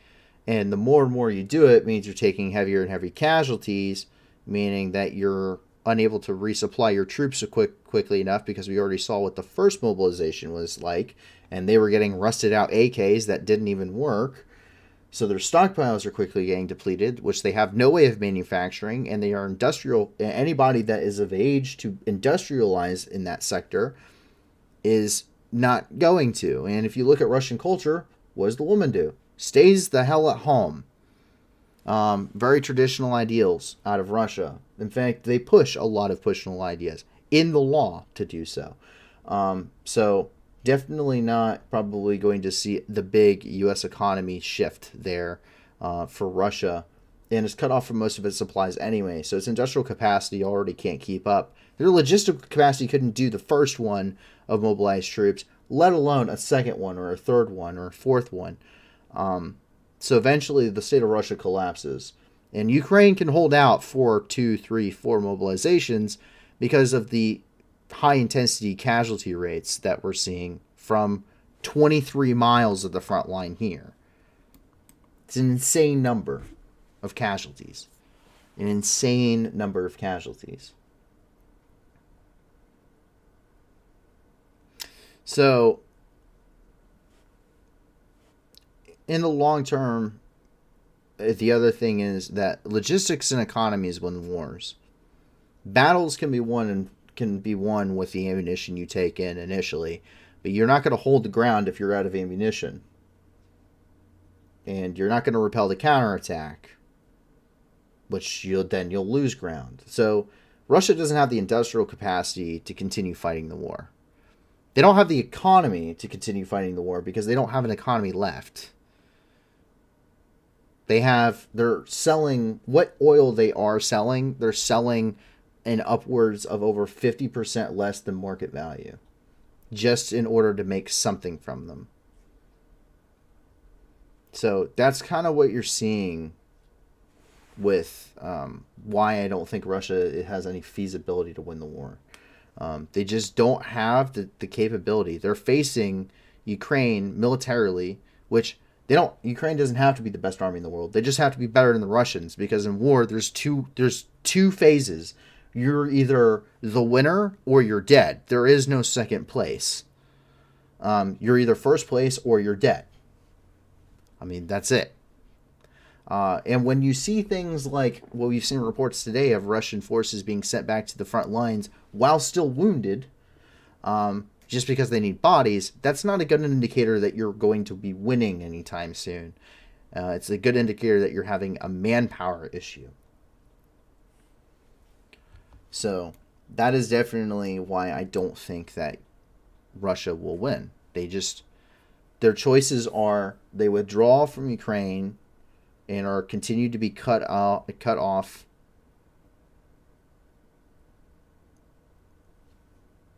Is to either take the loss, take the L, and leave, and take the horrendous, embarrassing failure that it was and be shunned for all time in history inside of Russia, or Russia collapses, which brings down a whole big spectrum of problems that I don't even want to comprehend right now. I don't even want to attempt to start with that. Or they end up completely failing militarily, and Russia, as is right now, don't do any more mobilizations, in which case they will never win the war, and eventually their front lines will completely collapse, and they will probably go back to their pre-2014 borders because they have no way of controlling any of the territory anymore. And they've used up all of their separatists by forcefully conscripting them and sending them into the meat grinder at the beginning of the war. So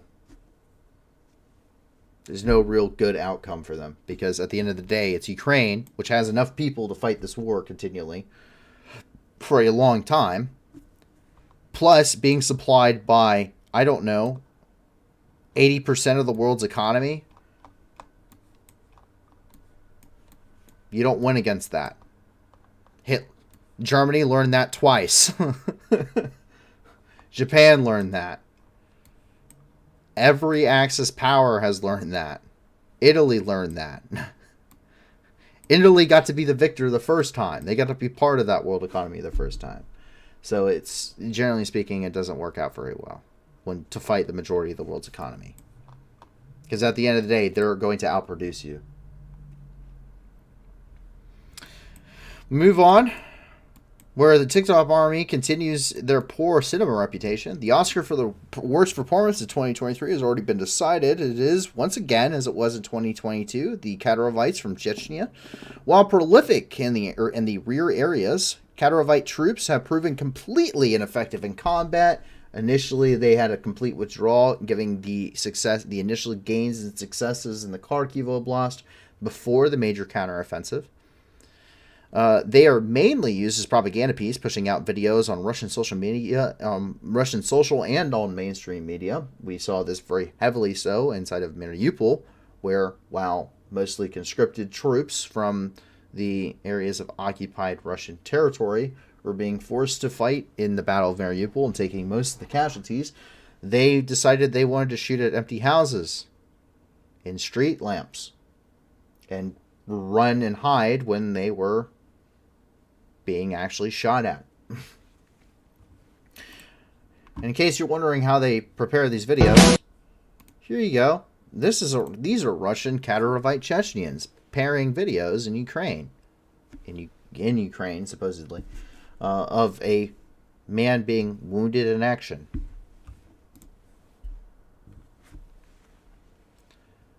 Ooh, look at the ketchup.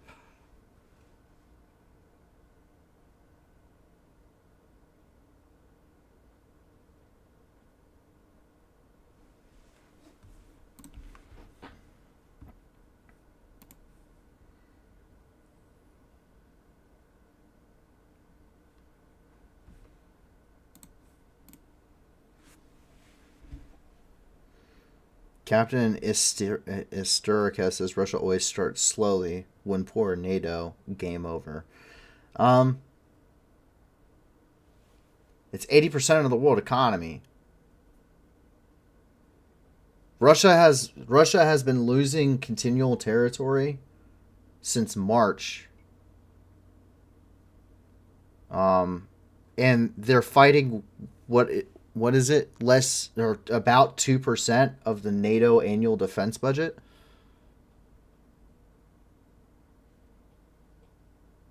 To give you an idea, I factored this up maybe about a month ago, and it certainly has increased since then, but I factored it up, and all humanitarian aid, security aid, financial aid, anything that has been sent to Ukraine since the beginning of the war has added up to roughly $100 billion, a little bit over,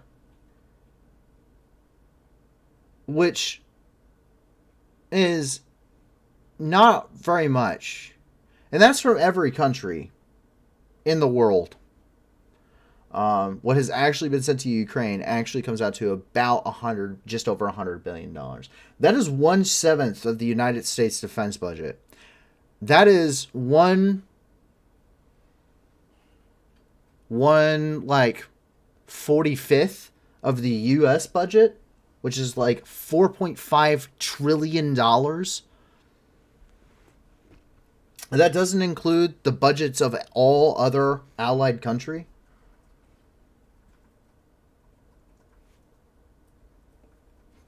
That don't look good. And if you look at what's been given, it's MATVs and MRAPs, which are prolific in their size and are really only good in counterinsurgency situations, and aren't being used very heavily anymore because we're no longer in Afghanistan and we're no longer really fighting actively in Iraq, and where the most heated part is the less than 1,000 U.S. troops in Syria, because I certainly know that they don't need a lot of MRAPs in Syria. So it's perfect for Lend-Lease because we really don't have a point for them anymore. And the Humvee is produced in eye-watering numbers, so we don't really need. So that's not a. So that's not a problem, and we've had them since the 70s. So there's a lot of those to be given away. The M113 was obsolete at its debut in Vietnam as an armored personnel carrier.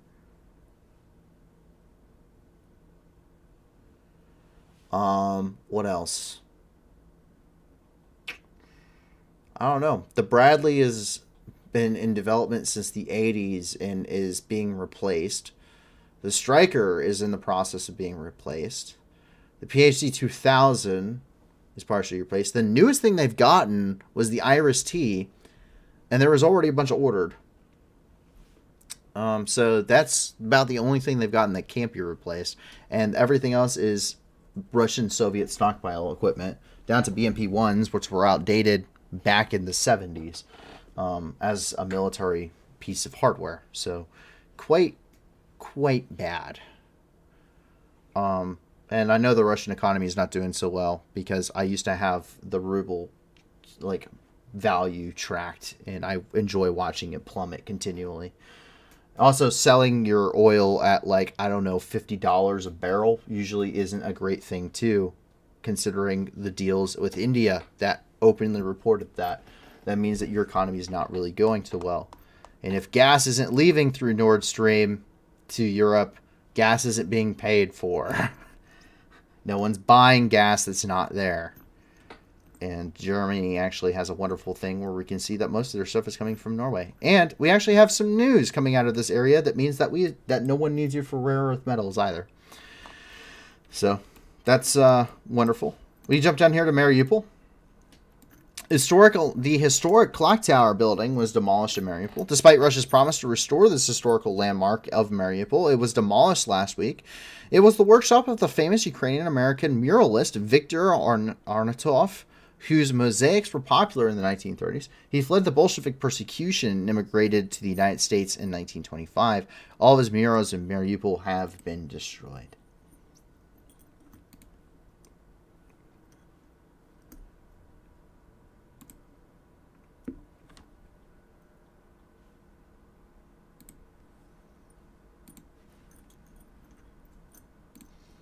And you see what's left of that clock tower building.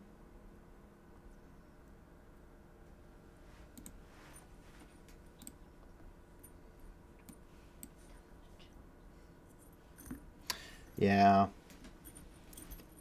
By the way, I am definitely a fan of NAFO, if you can't tell by the merch I wear.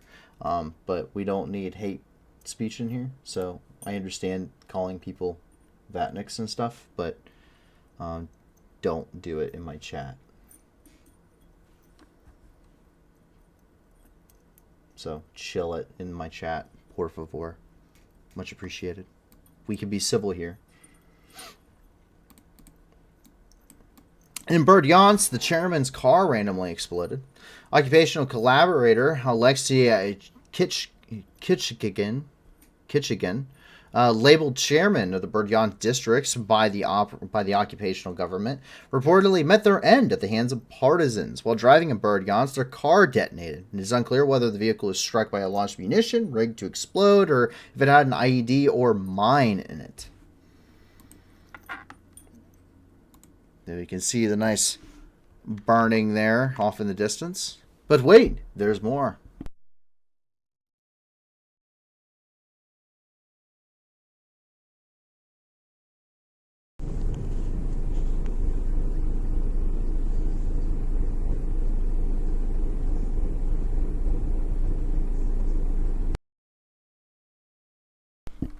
So, that not good. Meanwhile, coming out of Voskresenka, which is in Zaporizhzhia Oblast, the new Russian defense line, a new Russian defensive line was spotted. Another set of defenses is being built around the Russian-held city of Voskresenka, Zaporizhzhia Oblast. These were identified via satellite footage.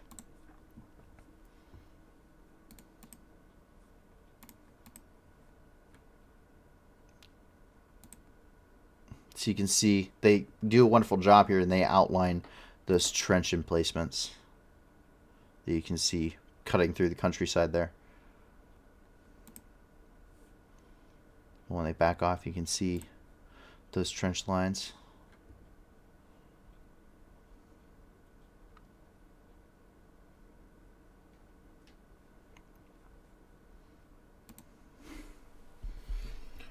Harsh Instinct says these people suck that come in just to cause trouble. Yeah, that's fine. I have no problem with people having different points of view. It's nice. It's good to hear, because a lot of people, unfortunately, a lot of people aren't willing to research. I have a whole team that puts this together, by the way. I lend my voice and my face and stuff, and I try to answer questions and stuff with my expertise, but there's a whole team of people that work this. Riley is part of that. Aravis, of course, does a bunch of work on it. Is a researcher. Fair is constantly researching and also translating stuff for us. So we get a lot of different sources. We get things. I have the State Duma database for all of their documents, for all of their submitted drafts for laws and everything. So I do Russian sources, Ukrainian sources. I do all sorts of stuff. Telegram channels, private channels on a lot of things. So it's interesting because a lot of people don't get to see a lot of that, or they see it re-reported 14 times over, and they don't get both sides. And I try, like I was saying here, you have to take the good with the bad, and the reality is that overall, of course, obviously there's a bias on this channel. We try to remain unbiased, apolitical in a lot of ways, but with Ukraine, I've seen too much death and destruction of the Ukrainian people to possibly back the Russians, to possibly ever back the Russians. Never happening. And that's on top of what I witnessed in person when I was in Syria, which was quite an extensive amount. And until you've seen entire villages leveled with your own eyes, it's very hard to comprehend that. But not only do I see that in Ukraine, but I saw it in Syria back in 2017, 2018. So this isn't the first time that this has happened. And this is why I can't support the Russians. I mean, you can't. The evidence is too great. There's too much. And if you are reading, if you're reading these things, if you're actually going through and doing your research, it's very easy to tell that despite what you hear from TASS and the RT networks, which also include RIA Novosti and Sputnik, since they own them, which are all both state-owned, by the way, then it's very easy to see that there's the illusion of choice inside of Russia, and that all different sources are saying the same thing, and they're all written by the government, which is because if you actually research it, Russia Today is state-owned, and so is TASS, which has been state-owned since 1908, which is why Boris Yeltsin, when he became president of the Russian Federation at the very beginning, following the collapse, then you see that he had to make orders and stuff to reorganize those, which is funny. So, but anyway, we move on. Where, unfortunately, that wasn't the only child heart attack of the night. Over here in Oshakiv, which is in the Mykolaiv Oblast, which recently suffered very tremendous, tremendous amounts of shelling. I'm sorry, I cannot talk tonight, guys. Over 100 buildings were damaged. There were lots of wounded that we heard of. There's still limited information that's come out of that. But something that did come out is, according to the spokesman of the Verkhovna Rada, Pasachnik, after the explosions which occurred on the 9th, a 3-year-old boy and Ochakiv, Mykolaiv Oblast, died also of a massive heart attack. Once again, not reported if he had underlying heart condition, but once again, immense amount of traumatic stress can induce increased level of blood pressure and also reduced blood flow to the heart, leaving you susceptible to a heart attack. So it's very possible, especially after multiple shellings, that the ultimate cause was probably high levels of duress and stress.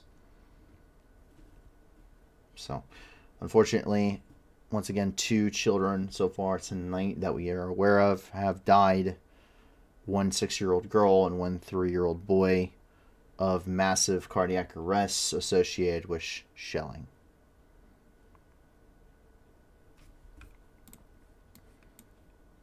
And our last point out of this country of Ukraine tonight comes with a couple of grain corridor updates. Quote, since the beginning of the Grain Corridor Initiative, Ukraine has exported about 17.3 million tons, these are metric tons, of Ukrainian food. In particular, 1 million tons of agricultural products were exported in January.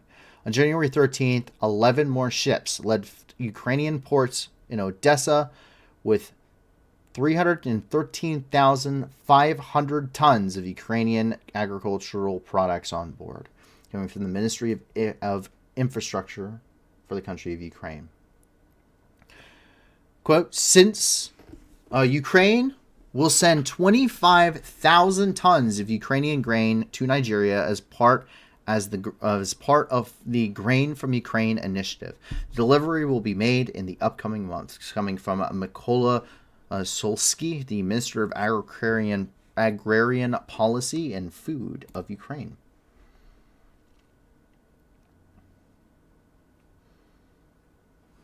So, quite a lot of stuff coming out of Ukraine tonight, but that does wrap up everything happening inside of the country of Ukraine. But that's not everything happening that has to deal with Ukraine as we move here and into the international news. We jump just across the border into Gomel. Gomel, Belarus is one place that we haven't been for a long time, but it would appear that Gomel welcomes being a staging point for Russian equipment once again. Russian military equipment was once again begun to be staged in Gomel, Belarus. Russia and Belarus announced that they would be holding joint exercises. International experts are currently stating that the likelihood that Russia and or Belarus would launch an offensive from the north is rather low, as they lack the manpower and equipment to open up a second front line. However, it would not be the first time Russia has deceived the international experts, nor the first time that they would have invaded the northern parts of Ukraine. The only time will tell if these are real exercises or not, or a planned invasion. So we are seeing equipment coming from Gomel, Belarus. Відосик. Танки прибыли в Гомель, на станцию Гомель. Боевая готовность. В Гомеле начинается боевая готовность. Все солдаты повылазили с вагонов.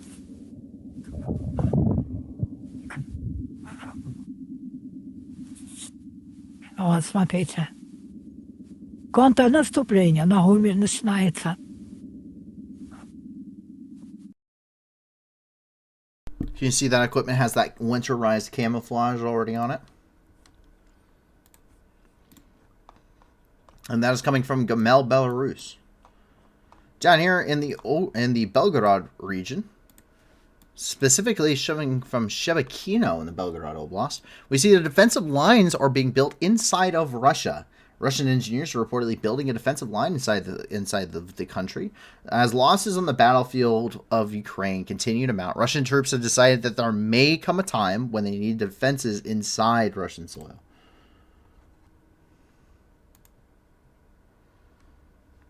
Once again, satellite footage showing those defensive lines having been built.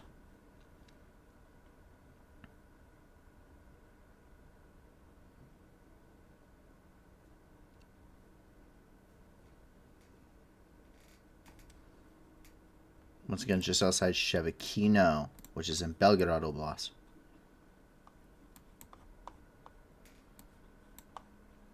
There's a couple of developments coming from Russia.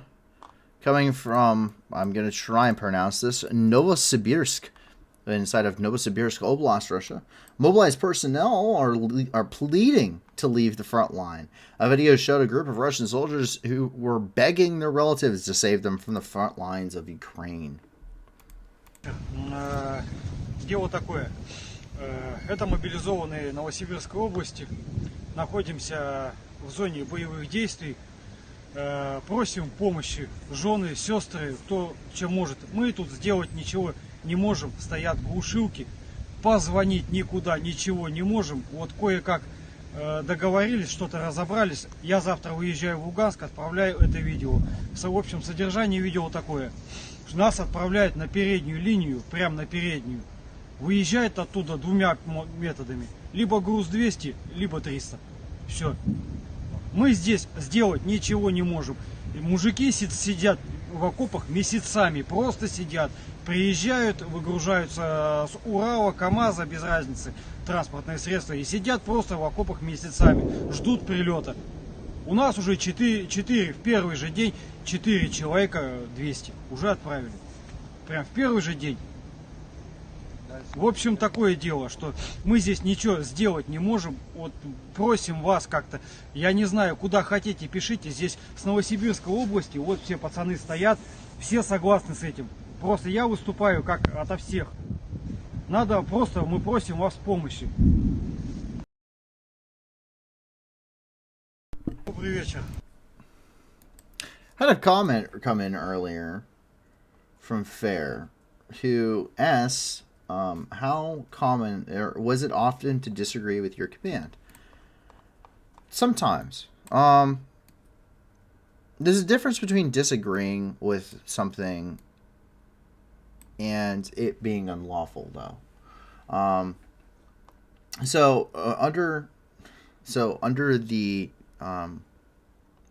the laws of war, you cannot follow an unlawful command. You can't be commanded to kill civilians, and if you are and you follow that order, you are also held liable for that. So you cannot say this is because that the Nazi, especially SS, said no, I was just following orders, and the Special Tribunal at The Hague for Nazi war crimes stated that you cannot simply follow orders. This is not just following orders. That is not an excuse for your actions. And so that is why we have that now, and why it's been formalized inside the Geneva Conventions. There are times that I did not agree with my command. That is certainly true. And sometimes I voiced them. Sometimes it wasn't worth voicing. Sometimes I was overheard and it wasn't a good time for me later. But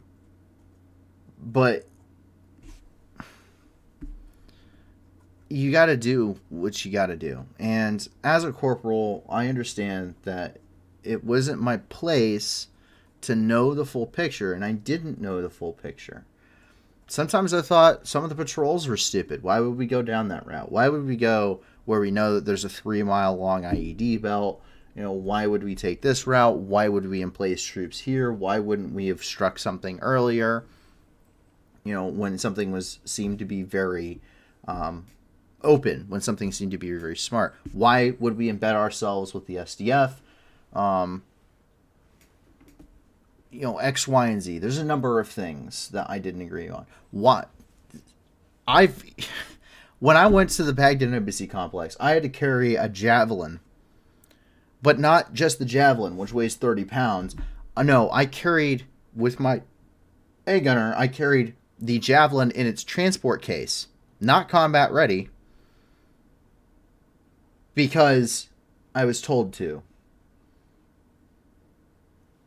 It's over 100 pounds inside the case. There was no reason to carry it like that. No reason. Especially if I had actually needed to use it. But it's a lawful order. I'm not being told not to, you know, I'm not being told something that is illegal to do. I'm not breaking a Geneva Convention. So, yeah, I don't always agree with something. I don't always agree with a lot of things, especially in the Marine Corps. I mean, I only served 4 years for a reason. I got out for a reason, for a wide spectrum of that. And some of that was disagreements. Some of that is some of the bitterness because of some things that I didn't see eye to eye with, and that's fine. But, you know, so is life. I gripe about work too, but I love my job. So.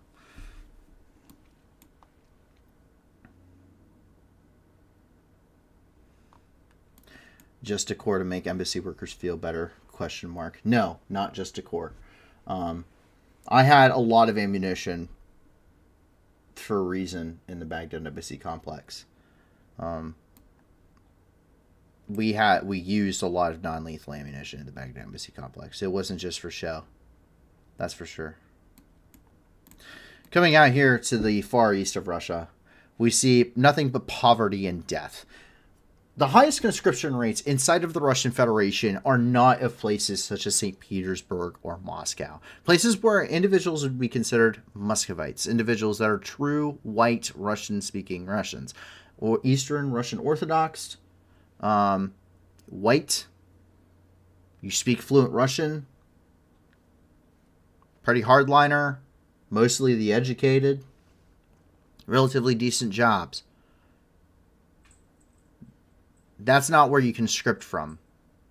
Those are the strong, those are the nice, strong, enlisted personnel, the patriotic ones. The conscriptions happen astronomically higher in the Far East and in Siberia and in places such as Chechnya and Dagestan. These are the places of ethnic minorities, of individuals that are not Eastern Orthodox, of individuals that are not necessarily, well, they're not Muscovites. They're not white Russians. And so one of the horrendous things about this war is that either way you look at it, if Russia loses the war, they succeed in ethnically cleansing most of their regions of ethnic minorities. Places that they see as second-class republics, if you were listening, if you were looking at it as the Soviet Union, second and third-class republics, not as a unified people, second-class citizens. That is definitely the mentality you see, and you also see it, and of course, here in the South too. But if they win in Ukraine, then they succeed in committing genocide against a people based off of nationality. Here inside of Russia, you see that best here in the Far East. This is a goodbye ceremony for a mobilized man in his village. The entirety of the village still live in wooden communal housing. This came about in the Stalin and Lenin area.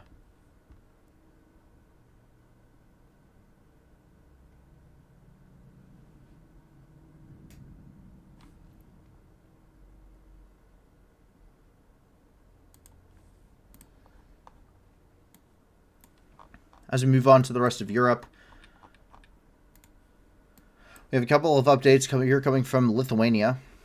Lithuanian opera ended up removing works by Russian composers. Lithuanian National Opera and Ballet Theatre, or LNOBT, is removing works by Russian composers from their program, including Sergei Prokofiev's ballet Romeo and Juliet, Igor Stravinsky's Holy Spring, and the two was substituted with other plays. Quote, the LNOBT decided to follow the recommendation of the Ministry of Culture and temporarily, until the end of hostilities in Ukraine, refrain from public presentations of work by Russian authors because culture in Russia is too closely associated with the aggressive politics of this country. The Euromaidan Press does have quite an extensive article on that if you would like to know more. But also up here into the north of Lithuania, the Lithuania-Latvia gas pipeline ended up having an explosion occur. Gas pipeline connecting Lithuania and Latvia was hit by an explosion on Friday, but there was no immediate evidence of an attack. Video published by Lithuania's public broadcaster LRT shows a fire raging at the blast site in the Panevėžys county in northern Lithuania. The fire was put out after the supply of gas was cut off. The blast had damaged one of two parallel pipelines sending gas from Lithuania to Latvia, and they are planning to restore supply by using the unaffected one.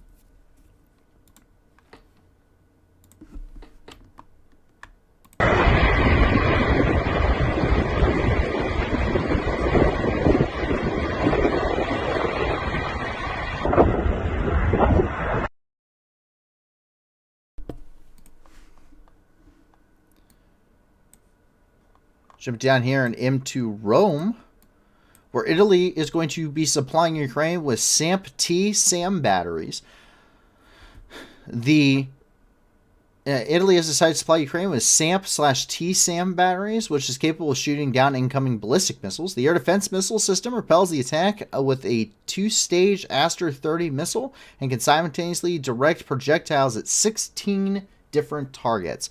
The characteristics of the system: the aircraft destruction range of 100 plus kilometers, the range of destruction of ballistic missiles up to 30 to 35 kilometers, target destruction maximum altitude up to 25 kilometers. The mass of the anti-aircraft missile warhead is 15 to 20 kilograms of explosives.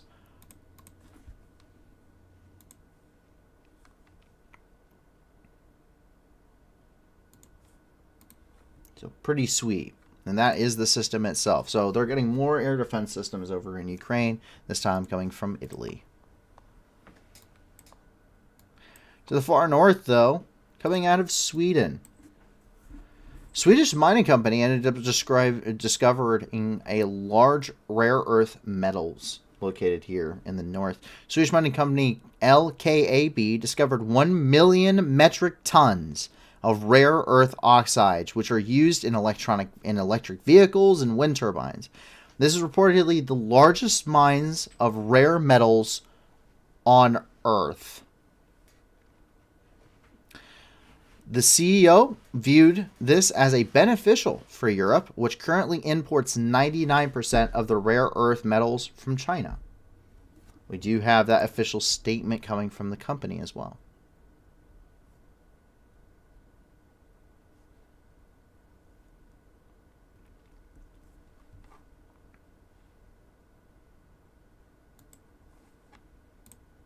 Art's Instinct asks, do you think that the AA system that they are providing is more accurate than Patriot? I don't know enough about it to tell you. That wasn't really my position in the Marine Corps. So I just do not know a whole lot about it. That, by the way, is going to have huge, absolutely in completely crazy implications for global economy, by the way. This literally right here, this has completely destroyed China's economy. Essentially. The issue for everything from, when you're talking about, you're saying electric vehicles, microchips, huge problem. Absolutely huge problem in the industry if you work in automotive at all, whether you're dispatching vehicles, you're building vehicles, what have you. I work in the transportation industry. I move trucks from one place to another. And one of the issues I have is manufacturers they're not producing things because they can't get chassis. And the chassis can't get built because they do not have the microchips to do it. So finding these rare earth metals, most of which come from China, is required in order to make these microchips, which then have to be shipped in quantities over to the United States or their manufacturing plants so they can finally be... There's so much that it affects literally almost everything economically, because if you don't have the trucks and they're not replacing their fleets and their trucks are breaking down, that means that packages aren't being delivered, food's not being delivered, gas supplies aren't being delivered. It means that everything that you know isn't, the logistics is capable of breaking down. Logistics have slowed, the economies have slowed because of COVID-19 restrictions, especially in China, which we've seen are so brutal that they will literally burn people alive inside of buildings by wiring them inside, starve them to death, the whole 9 yards, and then bring in the military when they get upset that they don't want to starve to death. That's how bad the COVID restrictions are. So not a whole lot of microchips being produced by China. And therefore, rare earth metal, all of that fun stuff. That doesn't matter anymore. That whole problem that has plagued the world for the last 2 years suddenly just vanished. That is billions of dollars under the ground in Sweden. That's going to have huge geopolitical ramifications here very shortly. It's too early to see what those are going to be just yet. So, but I foresee there being some rather big issues. Hopefully, a Chinese company doesn't try and swoop in there. Jumping down here to Istanbul, an explosion ended up rocking the business center of Istanbul. A textile workshop on the fourth floor of a 5-story business center in Yıldıztepe neighborhood at around 4 p.m. local time. An explosion happened. A large number of police, firefighters, and medical teams were sent to the scene. The explosion took place in the industrial ironing boiler in the workshop, and where workers were on a break during the explosion. Police report that there are no casualties.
Obviously, quite a lot happening there inside of Istanbul.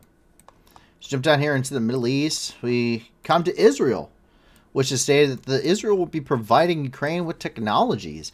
Ukraine's ambassador to Israel said during a briefing at the Media Center Ukraine on January 13th that Israel will provide Ukraine with smart technologies for missiles and drone alerts. The technology has reportedly been officially handed over by Israel. Coming from the New Voice of Ukraine, which has an article on this. So pretty awesome. They won't provide lethal weapon aid, but they'll make sure that the missiles get to their targets.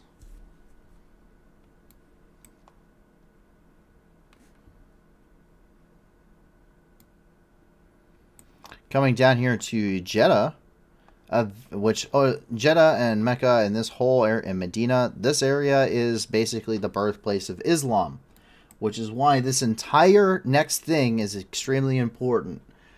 The OIC considers the Taliban's restriction of women's education a violation of Sharia. So in the birthplace of Islam, this is stated in a statement following yesterday's extraordinary meeting of the Organization on Afghan Issues. Education is named as one of the fundamental human rights, in the matter of which discrimination is unacceptable. The Taliban are urged to comply with the UN and OIC charters and allow Afghans to participate in socio-economic development of their country, the world community, and to provide Afghans with assistance to fight the economic crisis, NGOs to continue working in Afghanistan despite the practical difficulties due to the ban on working in them for women. The practical measures, a special representative of the OIC Secretary General will be sent to Afghanistan, who should convey the message of the organization to the Taliban on women's issues. They call for organizing another meeting with leadership of the Taliban spiritual figures, including representatives of the International Islamic Fiqh Academy, or IIFA.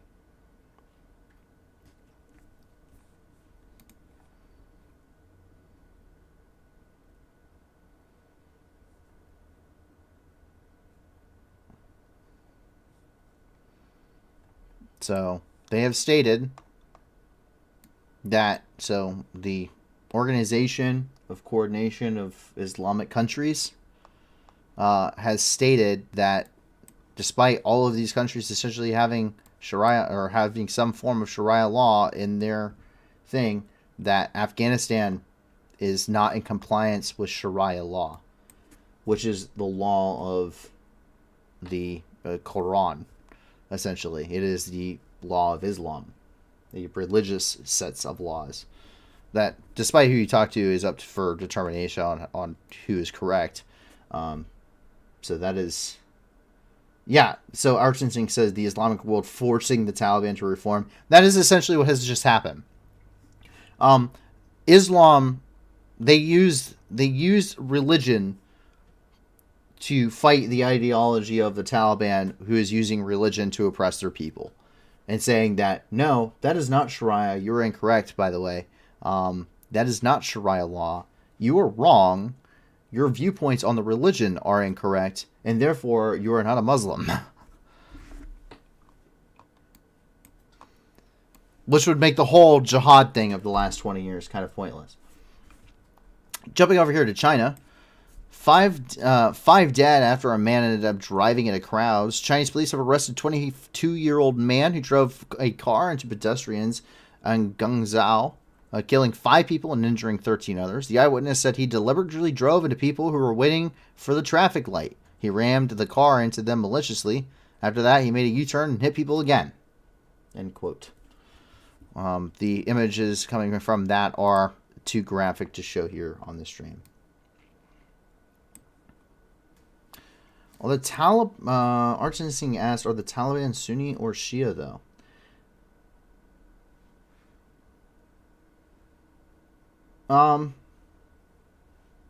So I honestly don't know. That's a really good question. To Google, are the Taliban Sunni or Shia Muslim? I believe they're Shia.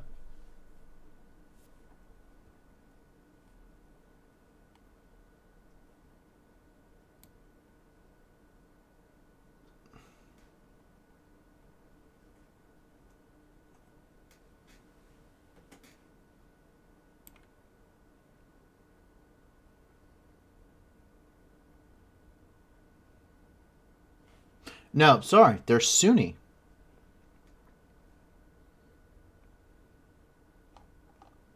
Very well. I'm sorry, I do not keep track of who is who. I do know that, if I'm not mistaken, that Iran is Shia, while Saudi Arabia is also Sunni. And that there is a Sunni minority that was in power, or that it's the Sunni minority inside of Iraq with a Shia majority, but the Sunnis are generally speaking better off because they were better treated under under Saddam Hussein's regime, and then the Shia are mostly the much more poor, even though they're the majority and were actually oppressed, with the Kurds being hated by everyone equally.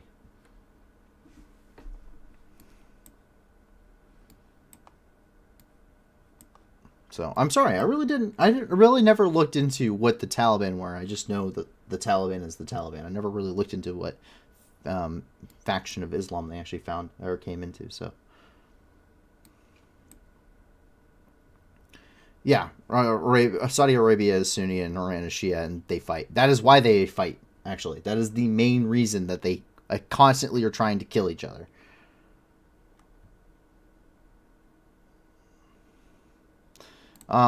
So down here in Uganda, as we move down into Africa, Uganda declared the end of the 11th Ebola outbreak. Uganda declared the end of the Ebola disease outbreak caused by Sudan Ebola virus on January the 11th, 4 months after the first case was confirmed in the country's central Mubende district on 20 September.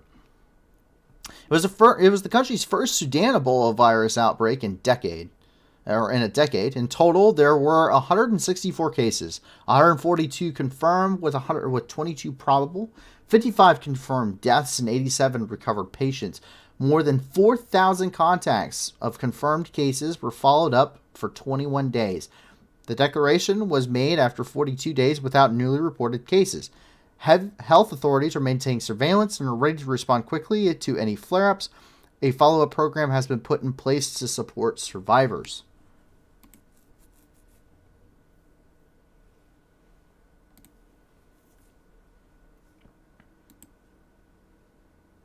So that's pretty awesome.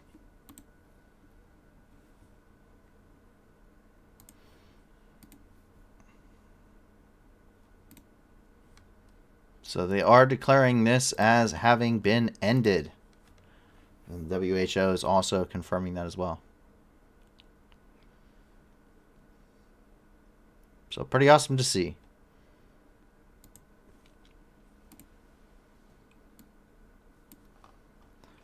Coming up here. So something to hit on, especially considering the theme of the channel. And this is something, a lot of these we have hit on in some way, shape, or form. But some of these we haven't. And so it's important to talk about these. CARE, which we actually, I believe, is in one of the organizations we have in our description there, released the annual ranking report of humanitarian crises that didn't make headlines throughout 2022. The top 10 countries in 2022 were all in Africa. Angola's worst drought in 40 years is driving hunger and displacement. That's number 1. 2, Malawi. Droughts and cyclones are driving disease outbreaks and food scarcities. 3, Central African Republic. Conflict, violence, and climate crisis have left half the population without enough to eat. Zambia. Half the population lives in poverty and 10% plus are infected with HIV. In Chad, floods and years of unrest in the Sahel region have left 6.1 million people in need of humanitarian aid. In Burundi, more than 50% of children under 5 were malnourished. In Zimbabwe, half the population lives in extreme poverty. In Mali, 7.5 million people need humanitarian aid. In Cameroon, 1 million people displaced in the country. And in Niger, almost half of children under 5 were malnourished. One child a minute goes into a state of severe malnourishment. One child every minute, statistically speaking, becomes extremely malnourished and on the verge of death. Every 4 seconds, someone dies of hunger.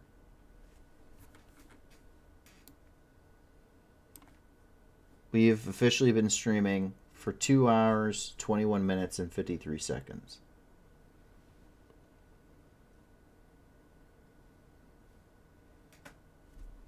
I'll let you do the numbers. I did them once and I was horrified. Jumping over to Nigeria. A Nigerian army patrol was attacked by Islamic State forces who released footage of the attack. This happened in the Borno state, where they have a very significant presence, and this resulted in the death of several soldiers and the seizure of a military pickup truck with weapons along with ammunition. You can see some of the fighting ongoing here. This is coming from the Islamic State.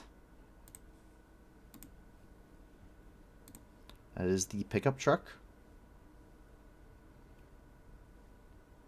Coming from a Special Forces battalion, apparently.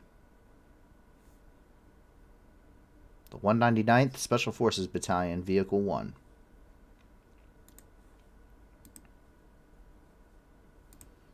Let me see. Mortar rounds. More mortar rounds over here. These are 60mm mortar round tubes. AK mags. Machine gun ammunition and belts.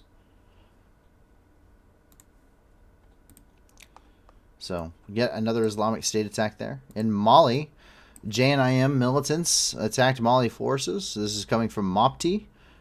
14 soldiers were killed in 2 terrorist attacks in Mali. Roadside IED incidents occurred on 10 January in Mopti and Sigao regions. 11 soldiers were injured. The aircraft of the Malian armed forces was also destroyed. During the first terrorist attack, 3 servicemen were killed, 5 were injured, and 7 militants were eliminated. In the second attack, 10 terrorists were neutralized. The attackers then retreated to regroup, but were spotted by government drones and subsequently destroyed by an airstrike. The total losses of the terrorists amount to 31 militants killed and 1 wounded. Al-Qaeda-affiliated Jamaat Nusrat al-Islam wal Muslimin claimed responsibility for the attack.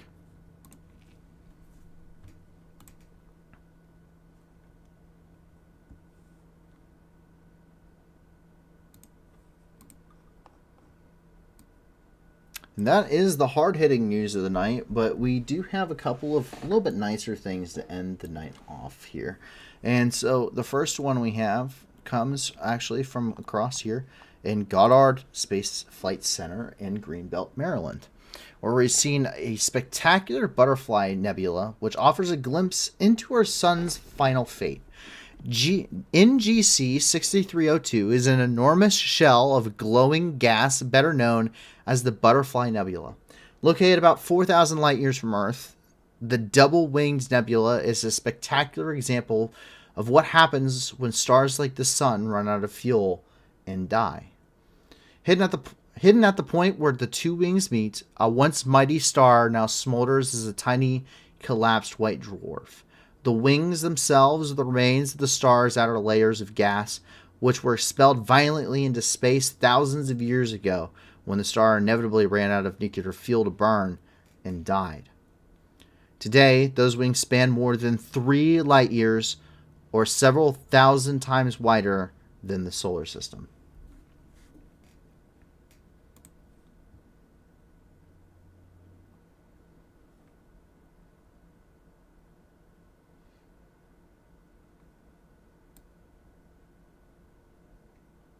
So these wings are over 3 light years across.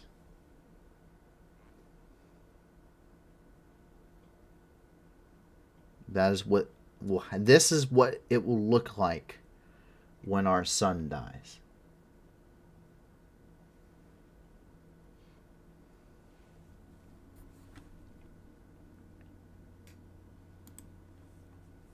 If you would like more on that, you can check out livescience.com, who actually also has an article on this. Then we jump over here and back into Europe, where we go, well, it looks like to Germany. Yes. Archaeologists in Bavaria, Germany, have unearthed a 3,000-year-old wooden wishing well, overflowing with more than 100 artifacts dating to the Bronze Age. Unlike modern-day wishing wells, where people toss in coins and make a wish, the items in this well were placed there for ritual purposes in what is now the Bavarian town of Germering. The artifacts include more than 70 well-preserved clay vessels, including numerous decorative bowls, cups, and pots that were used for special occasions.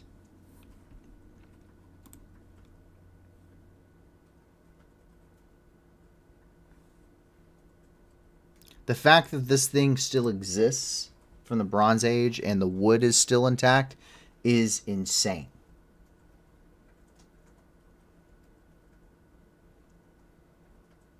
You see some of the artifacts that they're pulling from that. Some of the pins they're pulling from it. Some of the pottery as well.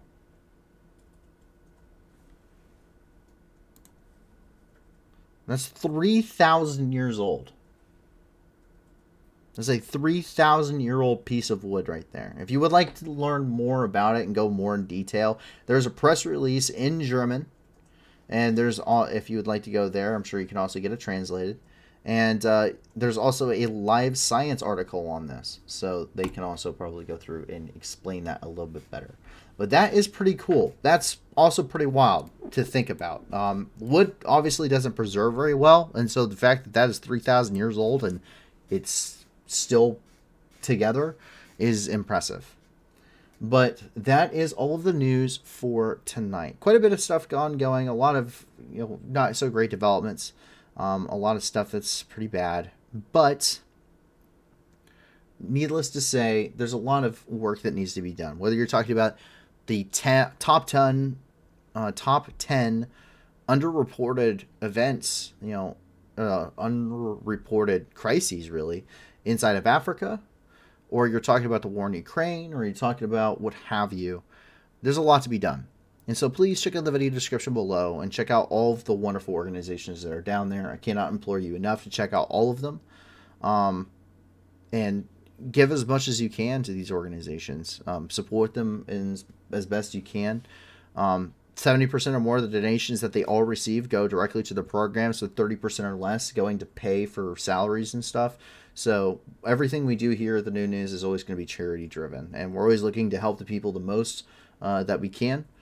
which is why we're never doing super chats or merchandising or monetizing this for personal gain or any of that stuff. So one of the biggest things you can do, if you can't give a lot to these organizations, then give a little. If you can't give anything else or give anything at all, that's fine. Trust me, I understand. I'm in the same boat. Please help us support the channel. The more people that come here, the more people that share in this and join us every night to let us do these streams, the more people that subscribe to the channel and like our videos, and the more people that see this, the more people that get to participate and get to learn about what's going on, both good and bad, regardless of their viewpoints, to have these kind of pretty cool discussions and hopefully good answers to some of these questions that a lot of people may have. But also the more people that are here that can donate to organizations, that can give them support, that can help people throughout the world, which we will do as long as I physically can keep this thing running. And the way that happens is through you guys. So thank you for letting us be the news that gives back.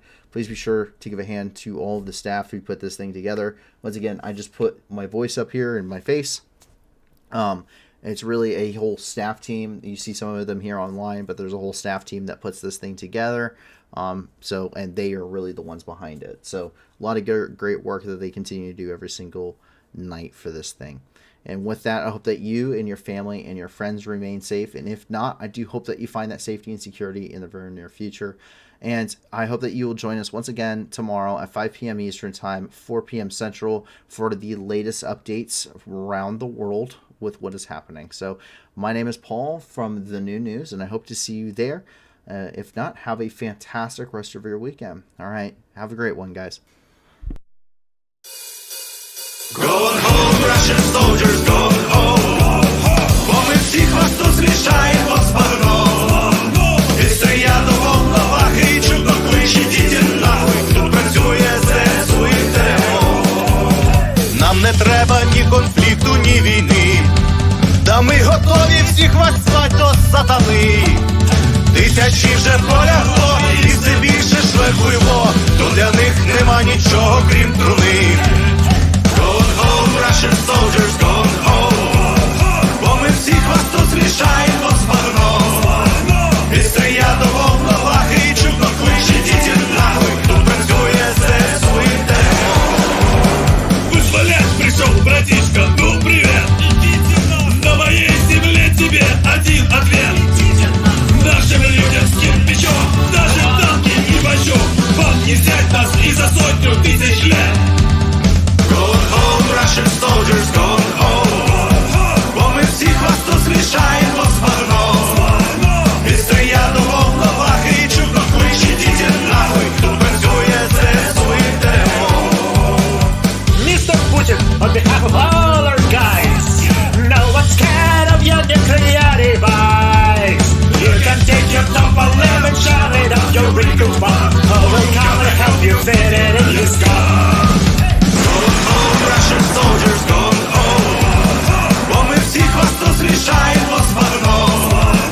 І стоять до волновах, і чудно кличе, діти нахуй. Тут працює ЗСУ і ТМО. Going home, Russian soldiers, going home. Бо ми всіх вас тут змішаємо з багном. І стоять до волновах, і чудно кличе, діти нахуй. Тут працює ЗСУ і ТМО. Russian soldiers, going home. Бо ми всіх вас тут змішаємо